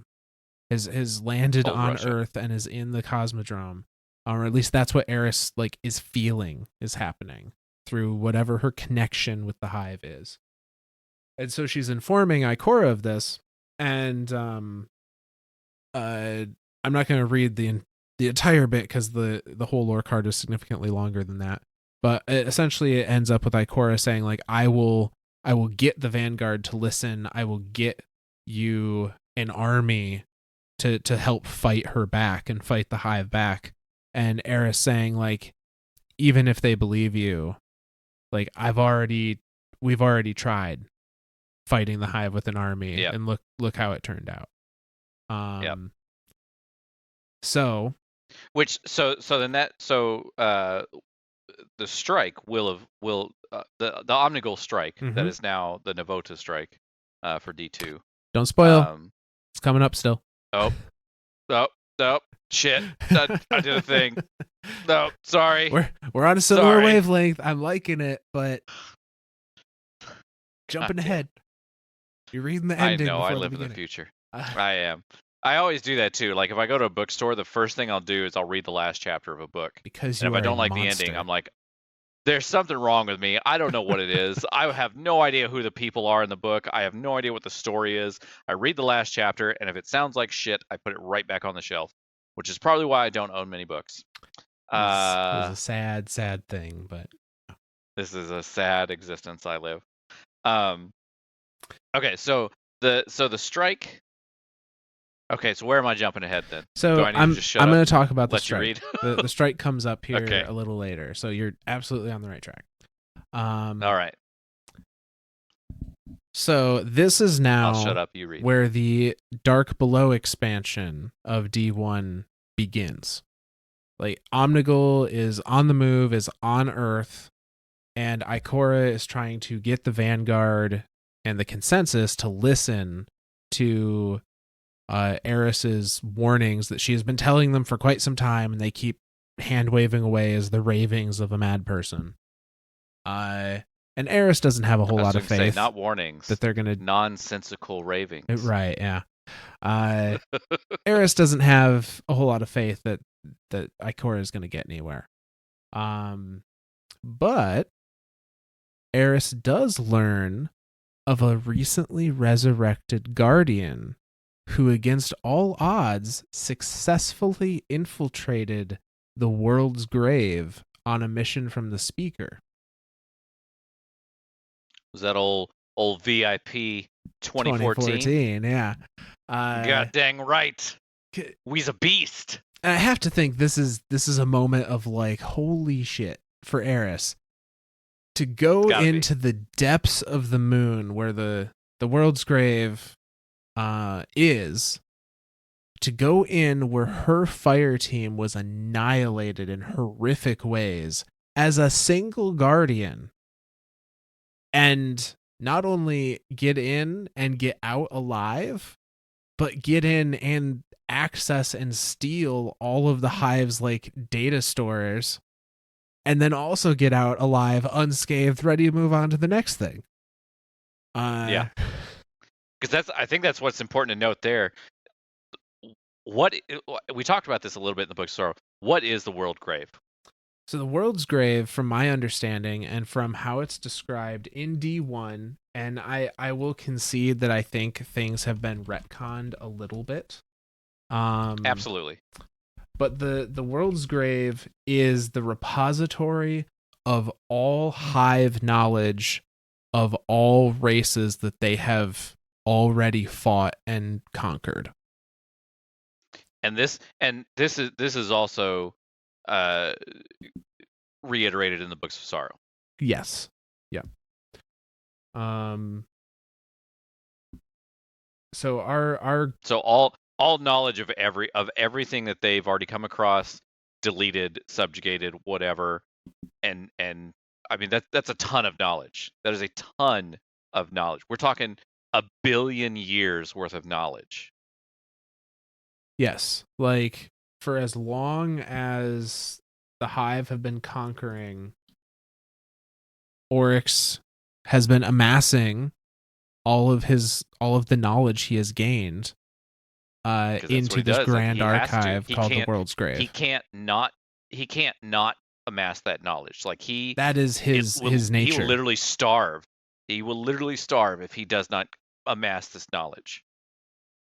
And it's all stored right there in the World's Grave. That is my conveniently on our moon. Now, I think some of this has been retconned. Not that the World's Grave itself has been retconned, but I think the scope of which we were actually able to access it has been retconned. Yeah. Absolutely. Because in the mission, in D1, the ghost just kind of like pops out, scans it for a little bit, and then is like, okay, I've downloaded literally everything the Hive ever knew. I've downloaded 1 billion years worth of history in 3.7 seconds. It's like those Google searches, right? Like you type in Google like pickle farm and it says 72,000 trillion million results in 0.000000037 seconds. Like, all right, I understand Google's that fast, but you tell me a ghost is that much faster? I mean, Jesus. It's a sentient being of light energy. I was going to say we have an exact description of this. Yeah. I don't remember where it was, but we have an exact description of this. But needless to say, presumably, if our ghost actually had the entire repository of Hive knowledge, there would be a number of things that did not happen in the game that actually did. So I'm apt to believe that the ghost got as much as they could hold, and maybe as much as they could about the Hive's operations towards Earth specifically. Because we know that they don't, like, the ghosts themselves are all self-contained. There's nothing. It's not a.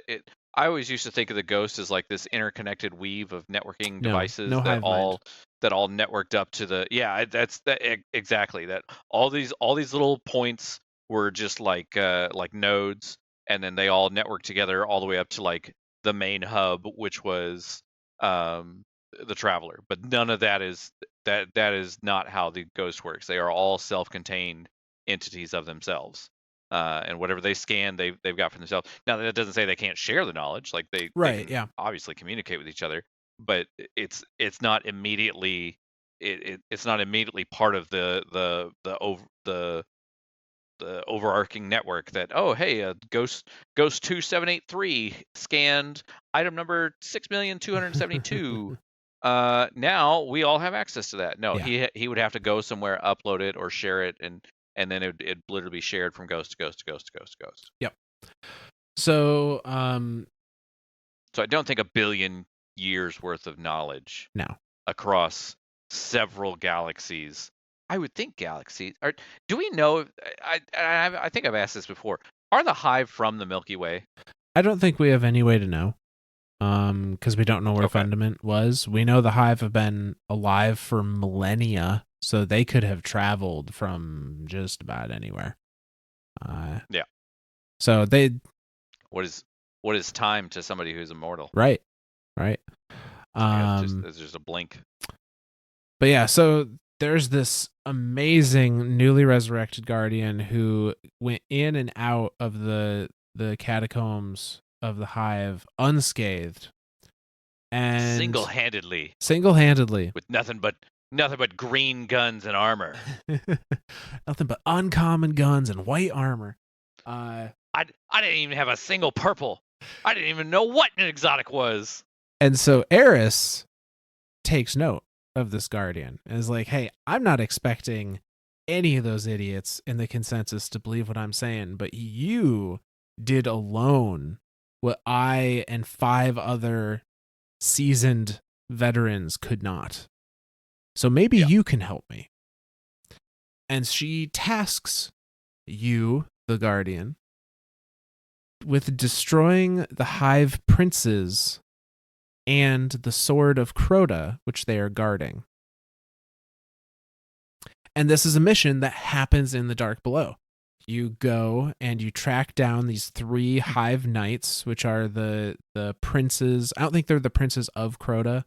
I was going to say, are those the entities that I'm remembering, like the Eye of Crota, the Heart of Crota? The eyes are different. The eyes are different. Okay. They show up in a later mission, but Gotcha. But yeah, these are the princes. Let me see if they have it of Crota. An of Crota manifest. Well, in a of Crota like title of some sort. I like that. Like, is there an of Crota manifest? Can we just, hey, this is the eye, this is the left arm, this is the leg, this is the finger of Crota. Yeah. Okay, so they're called the Swarm Princes. And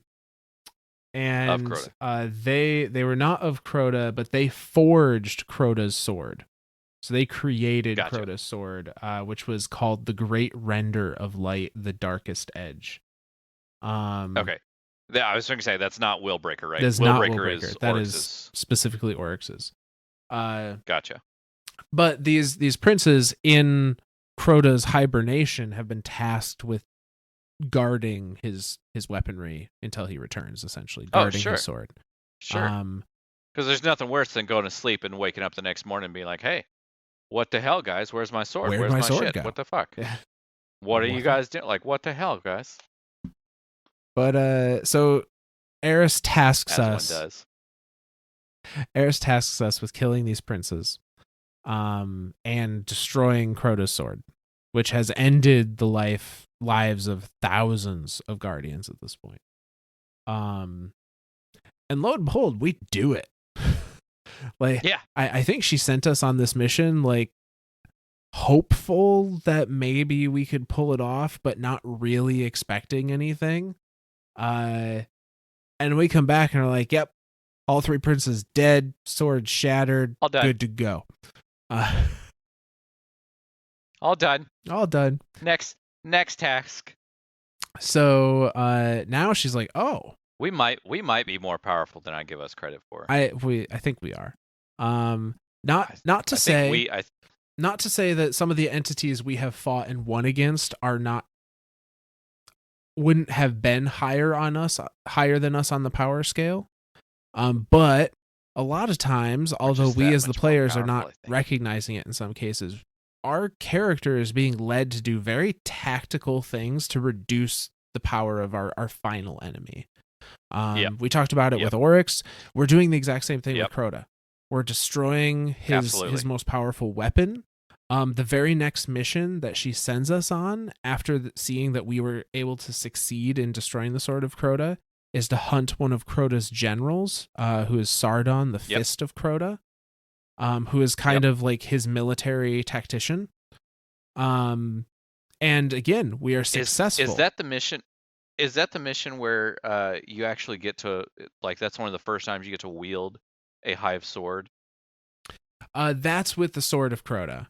So you literally pick up Crota's sword, the Darkest Edge, and kill his own swordsmiths with it, the Swarm Princes. I remember doing those missions solo on when they were like the heroic daily missions. That shit was fucking hard. Yeah. That, I mean, for little old brand new like me, I'm like, what in the fuck is this shit? Who is it? What is happening? I can't do shit in here. And as soon as I put the sword down, I'm dead. Blah blah blah. Like, yeah, I remember those being insanely hard. And now I think of those as kind of a joke now. Like, yeah. It would be interesting to go back to them and kind of compare. But yeah. So after we destroyed the sword, she sends us against Crota's general Sardon. And again, we're successful, and we have now removed 2 major assets from Crota's arsenal. And And during our time fighting Sardon, we encounter briefly Omnigul. Now, Eris had sensed that she had come down to Earth from the moon, but no one had actually seen her until now. It was the first visual confirmation during this mission that, like, yeah, that's Omnigul the Wizard in the Cosmodrome. And we report this back to Eris, and this is now Eris going, kind of like her worst fears are being realized here. Omnigul has come down to the Cosmodrome. And also looking at the Vanguard like, haha, told you so. A little bit, yeah. She's got to be seeking out Rasputin, and we know Omnigul from the previous lore entries is the most powerful piece of Crota's like tribute line. Like, we've hurt him by taking out his general and his princes, but Omnigul's like his main source of tribute, or his biggest source of tribute, and she's the one literally creating his army. And for her to be on Earth is bad news. For Crota. So Eris now tells the Guardian, like, we need to deal with her. Like, she needs to be stopped. Whatever she's doing, we need to stop it. So she tells the Guardian, go back to the Cosmodrome, hunt Omnigul down, stop her from accessing Rasputin, because that's what Eris thinks she's trying to do. Sure. So the Guardian tracks Omnigul down to Rasputin's bunker, and is very surprised, and Eris is very surprised when Rasputin kind of like throws his doors open and welcomes us in without any traps or anything. Is just like, yes, come in. And when we get inside the bunker, we quickly realize that's because he is actively under attack from the Hive already. The Hive have infiltrated the bunker through other means and are attempting to take control of Rasputin. Definitely very, very Hive. I mean, that to me is very much like what Eris was saying. Like, they don't want to destroy Rasputin. They want to take it. They want it to be part of. It's a weapon. It be the ultimate thing in this system, at least in this system, to sword logic this system out of existence. Right. And we can see them doing very similar tactics with things like the gift mast and Harmony. Absolutely. They wanted to take and use and or consume the gift mast, which was Harmony's biggest weapon.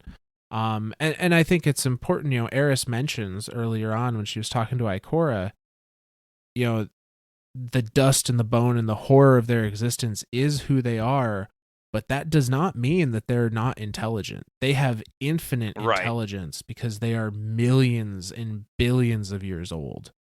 Like the Hive could, without a doubt, with enough access and enough time, figure out Rasputin. Yep. Or at least some, the witches, I would say, at the very least. Sure. So we get there. We interrupt their attempts to take over Rasputin, and we defend his bunker. We're unable to kill Omnigul at the time she flees. And this is the mission where anyone that's played it, she's like up in a little glass paneled overlook from the arena, and she just kind of floats there and looks at you as you're fighting other shit, and then just pieces out before the battle's done. Yes. Because I know exactly what room you're talking about. That's the same room that you go to when you're I'm going to skip ahead, and I'm just going to do this anyway, because why the hell not? When you're forging your sword, you come back to that room and you fight wave after wave of different knights. Yes. Yep. Same place. I know that exact room you're talking about. So we thwart Omnigul's plans at the bunker, but she herself escapes. Do you think this is a learning thing for her? Like, this is the second, well, probably not the second time she's ever seen Guardians, but like this is the first time she's seen a Guardian like actively overtake things around her, and now she's just kind of like, okay, let me observe for a couple seconds. Let me throw what I got at him and see what the hell happens. Because maybe so. As a solo mission, that one's actually pretty rough. I mean, that shit is coming at you nonstop in that mission. Yeah, but like I said, we as a solo Guardian accomplished getting in and out of an area that Eris and her whole fire team was decimated by. So I think it's as shocked and amazed as Eris might be by our ability to do that, the Hive even more so, because they've killed thousands of us. With seemingly with little effort. And now, like, we're just a joke to them, right? And now there's this one VIP 2014 who's like, "I'm gonna fuck your shit up," and they're like, "Okay, whatever, dude." And then you fuck their shit up, and they're like, "Oh shit." We haven't ready for that, right? They're like, we haven't seen this before. We haven't seen a Guardian on this level before. So she may very well have been standing back and observing and kind of figuring out how she wants to, deal with us eventually. And decides that the correct choice at the moment is a tactical retreat. I like. She doesn't run the fuck away. That's called a tactical retreat. That's right. That's right.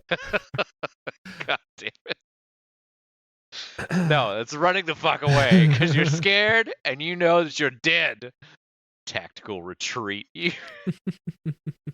I see you. So, now that we have stopped, or the Guardian has stopped Omnigul's plans with Rasputin, Eris comes to us with an urgent message that, in spite of Omnigul still being out there, there's something even more important, and that is that she feels that the Hive are trying to wake Crota. And I mean, you've taken out a bunch of the generals and commander. Like, he's gonna notice. Like, right? Like it's like a little kid coming in going, "Hey, Dad. Hey, the dogs are eating the garbage," and you're like, "Ah, fine, fuck it, I'll deal with it in the morning."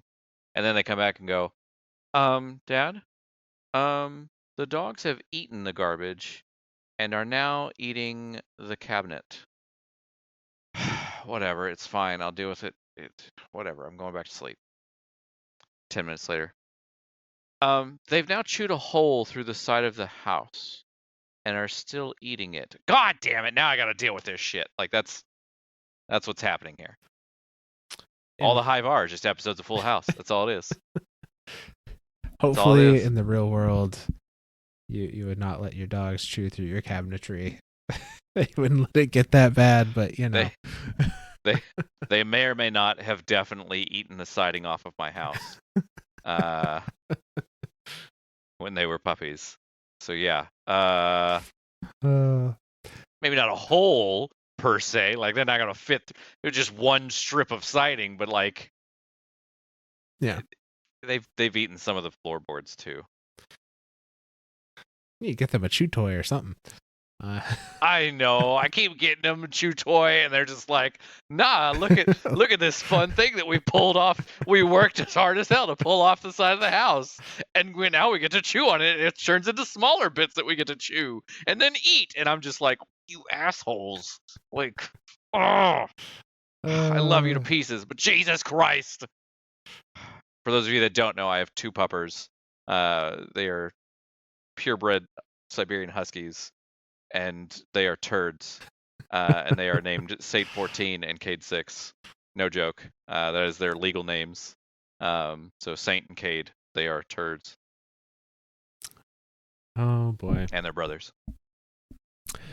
So they're trying to wake up Crota because the proverbial dogs are destroying the house. Absolutely. And Eris senses that the Hive are trying to do this. And she sends the Guardian back to the Temple of Crota the exact location where she and her fire team fell. To stop That's a bold this move, summoning right? ritual. That's a bold move. Like she knows that. That's a bold move. That's a. I think at this point it is a move led by a little bit of hope based on our previous accomplishments. I think a point, lot of bit of hope and a whole lot of urgency, because Crota at this point does not have a corporeal form in our world. I believe this was in the Books of Sorrow, because I know we've talked about it before. Crota, I think we talked about it in that same entry with the two knights on the bridge and Crota going into his hibernation. Crota essentially puts his soul in the into a crystal. So it's not like he is sleeping in his corporeal form somewhere down in the hive, or down in the hive catacombs. He has put his soul into a crystal, so that with the intention that it's much easier for the hive to resurrect him out of that crystal into the corporeal world, into our reality, than it would be for him to traverse from his ascendant plane into our reality. Is this like an oversoul? Yes, I think that's exactly what it is. Okay. And so this is something that he learned from his sisters. Yes. Of how to do this. Yeah, that's how I take it, at least. This is something that he learned from his sisters. And so the hive are now performing this ritual to wake his soul from this crystal, so that he can come forth and take manifest physically again, to put his house in order, because someone's going around killing all his tribute givers, eating all the siding off all the siding off his house. This is the mission where we have the eyes of Crota and the wakers of Crota.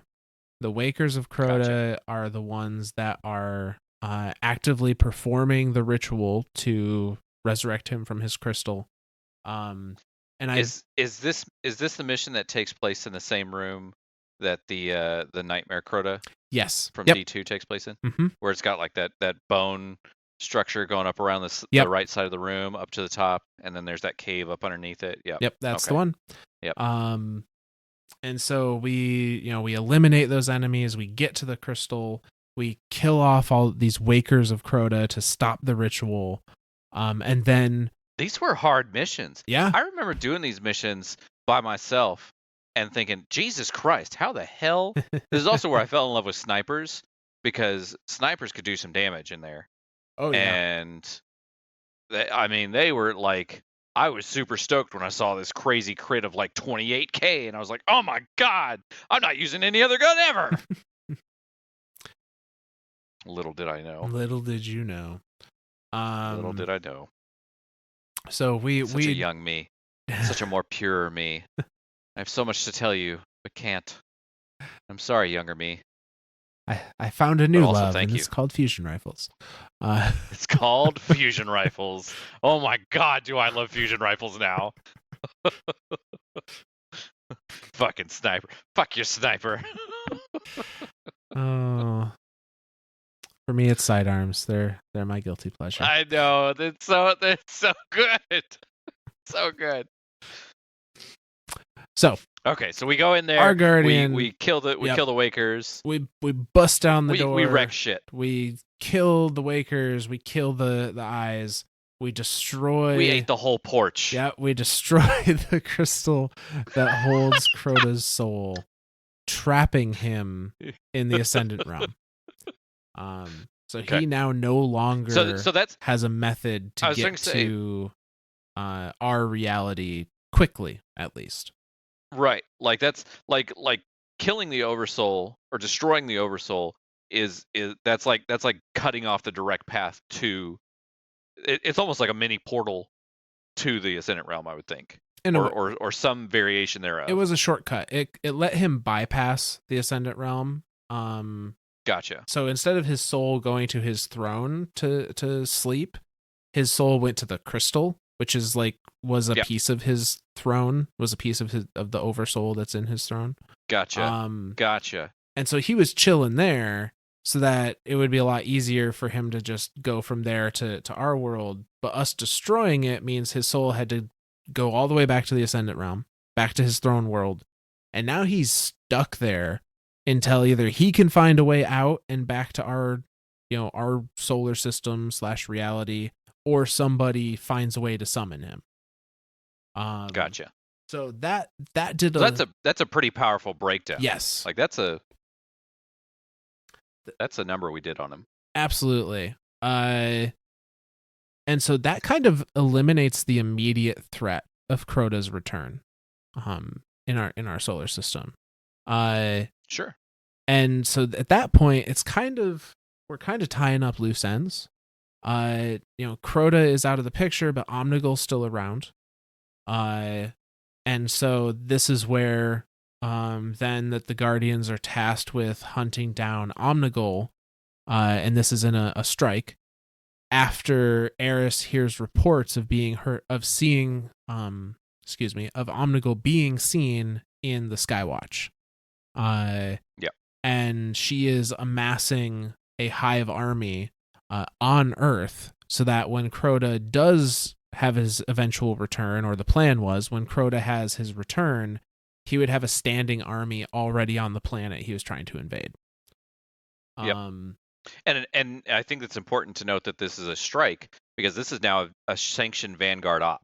Yes. Like the Vanguard as a whole, like Zavala, Ikora, the whole Vanguard, the Speaker, they're all like, okay, yeah, they're finally to the point of, well, shit, you might be right, Eris. Yeah.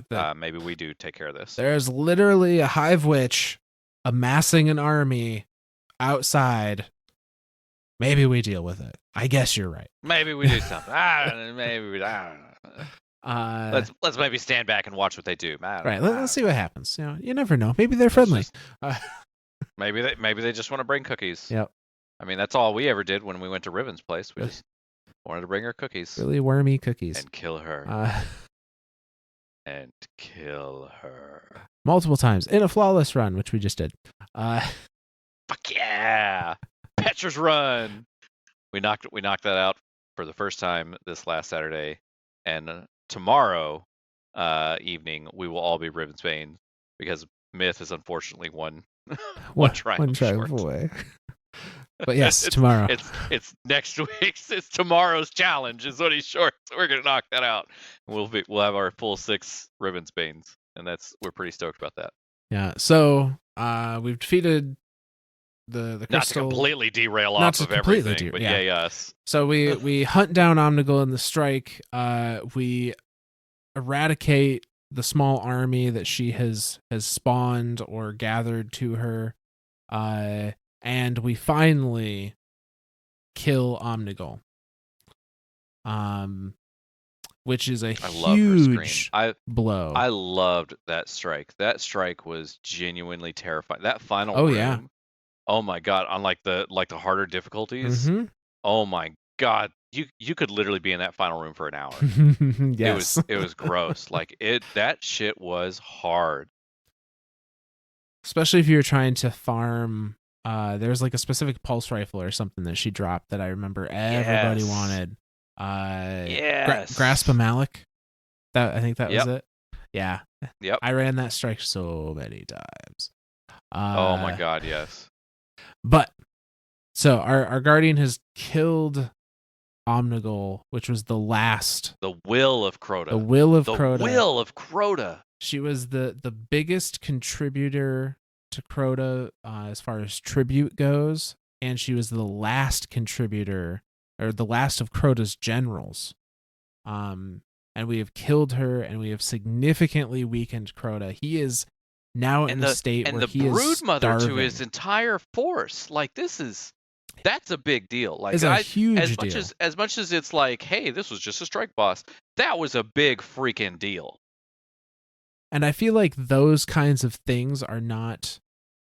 They're a little better now, but especially back then, they were not communicated very well in game. Right. Because to me, at the time, I was running that strike and killing Omnigul over and over, hoping for a drop. It was just like, yeah, this is a hive boss that we're killing because reasons. It's just Omnigul. I fucking kill him again. Yeah, it's the screamy one. Pulse rifle. Kill her again. But like going back and looking at all of our decisions in the Dark Below made tactical sense. We started with some of his smaller generals, and we moved our way up the chain until he's not getting any tribute anymore. And now his worm is, if it isn't, it's very close to starting to just eat him from the inside out.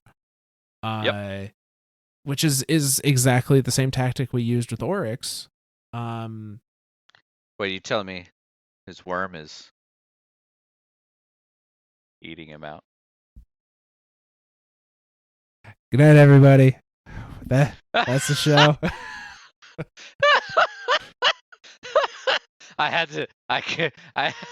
Damn it. You didn't have to, but you did. I didn't have to, but I totally did. So, needless to say, we have been demonetized. A third time. A 12th time. Fuck, I don't know. I've lost track how many times. A third time tonight alone. Yeah, easily.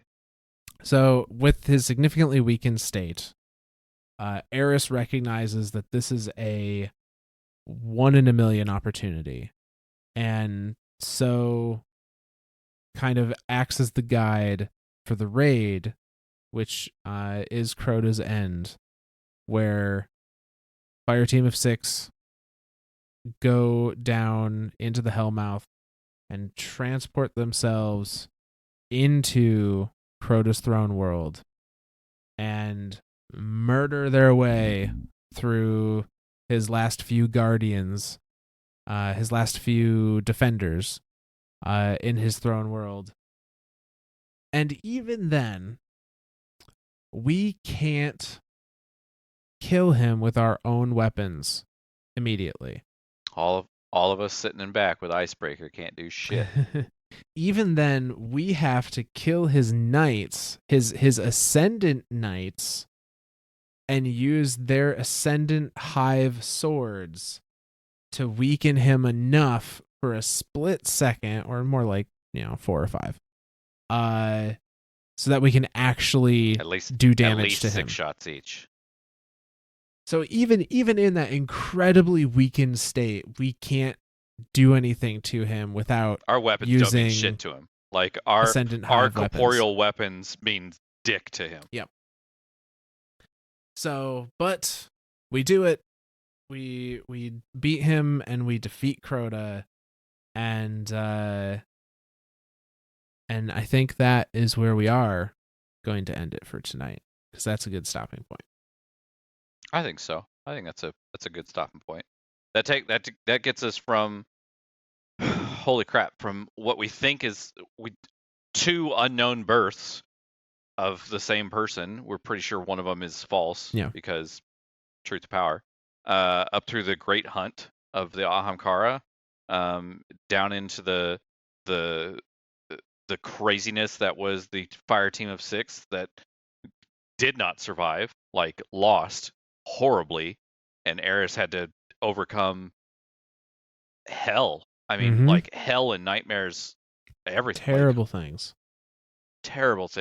To then come to us and like, hey, Vanguard's not listening. You want a job? And we're like, hell yeah, I want a job. I just want to kick ass and chew bubblegum, and I'm all out of bubblegum.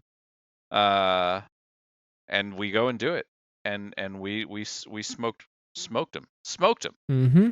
Like it was nothing. With our sniper rifles and now our fusion rifles, and our sidearms, that's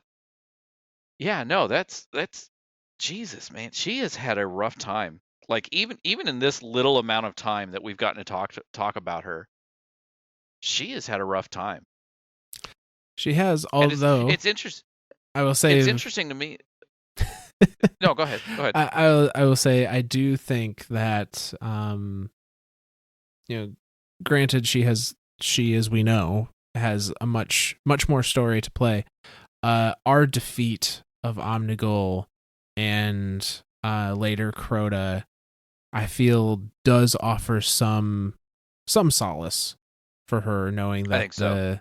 the undoers of her fire team have finally met their It demise. definitely gives her a minor bit of peace until next week's episode. Stay tuned, Guardians. Yeah, okay. Well, then I guess I will start thank yous then. I'm not going to thank Toland yet. He's already gotten one. He'll get one later. You got to thank the crazies every now and then. Or else we wouldn't have these crazy stories to tell. No. Well, let's see here. So thank you to Wei Ning. Your loss was not lost to the world. Thank you for being crazy enough to wish over and over and over again for the fight to continue forever, and for Eris to call you an idiot, and then for your full plan to come to fruition and all the Ahamkara come to you. Like, why go hunting when I can make them come to me? It's a very Titan thing to do. Just to point that out. It's also a very, very naughty thing to do. Just finish the episode, Zar. I can't. I'm feeling really good tonight. I really am. Thank you for life, for being as crazy and as nutsy as you are. You're the best. Let's see here. Oh, thank you to Omnigul, because that scream was freaking awesome. It's pretty iconic. That was literally one of my favorite sounds of D1 is her scream. So, are you about to play it? I'm not going to play it because I'm not going to do that to everybody. Oh. But a really cool little piece of trivia. Morla Gorondona, I think is how you say her last name. The voice actress for Eris Mourn. She is the one that did all, if not most, of the hive sounds, including Omnigul's scream. Oh my god. Big shout out to her. Big shout. Thank you. Shout out and a thank you. You get both tonight. Because everything that I've seen about her as far as like the voice actor of Eris Mourn and getting into that role. And we got to see more of that too when she did the Shadowkeep stuff. She loves it. She absolutely loves that role. She likes immersing herself in it. So yeah, thank you. I'm not gonna butcher your name. I'm not even gonna try. I suck. Let's see here. Who else? Thank you, Toland. There it is. I did it. That's the last thank. God, that's not gonna be the last thank you to Toland I get. All right, miss. Save me from myself. All right. Let's say we're going to continue our telling of Eris Mourn's story in at least the next episode. This might be a 2-parter. It might be a 2.5-parter. We'll kind of see. Our initial plan was to do a 2-part of Eris Mourn and then have the episode right before the release of Witch Queen be kind of a broad strokes view of the story from Shadowkeep up into Witch Queen. We still want to do that. We might end up having to do that at the same time we're telling some of Eris's story. We're not quite sure. Well, and a lot of that I really think feeds, like, Eris is a main part of those two years. She's a big part of it, yeah. So especially obviously Shadowkeep, like that's mm-hmm. We're gonna cover a lot with that one. So that's the initial plan for the next 2 episodes, and then when Witch Queen drops, I'll all bets are off. We're gonna want to be talking. gonna We're go gonna want to be crazy. talking about whatever big revelations happened in the Witch Queen story for that Big following week. revelations. So that's the tentative plan. You better be ready, because we the sure as hell aren't. Yeah. Or no, wait, no, we maybe, I don't know. I think we are. All right. Well, and then of course, obviously my last couple of thank yous. Thank you, Myth, for being here every week and doing the research that you do. You're the freaking best, man. I don't say this enough. Especially, usually I'm heckling Benny most of the time, but I really do. I absolutely love the connection that I've made with you and this friendship and this thing that we have going here. It's freaking awesome. This is the point where you cry back to me, and then I ruin the whole moment. Obviously, thank you. I knew that, so I won't give you the chance. He knows me too well, guys. Obviously, thank you to Mark. Sorry, Eclipse. I keep doing that. I'm so bad about that. Anyway. Our original producer and now our lovable, our only true flawless raider. During our Petra run, he is the only one that didn't cause a single wipe. Yet every single time he was at that wish wall helping put that wish in. So he's the real trooper. The real MVP. He's the real VIP 2014. Absolutely. 100%. Eclipse 75, you are the best. Anything else, Bill? I think that's it. Alrighty. Well, in that case, from all of us lore nerds to all of you guardians out there, especially our high numbers in Romania, we'll see you next week.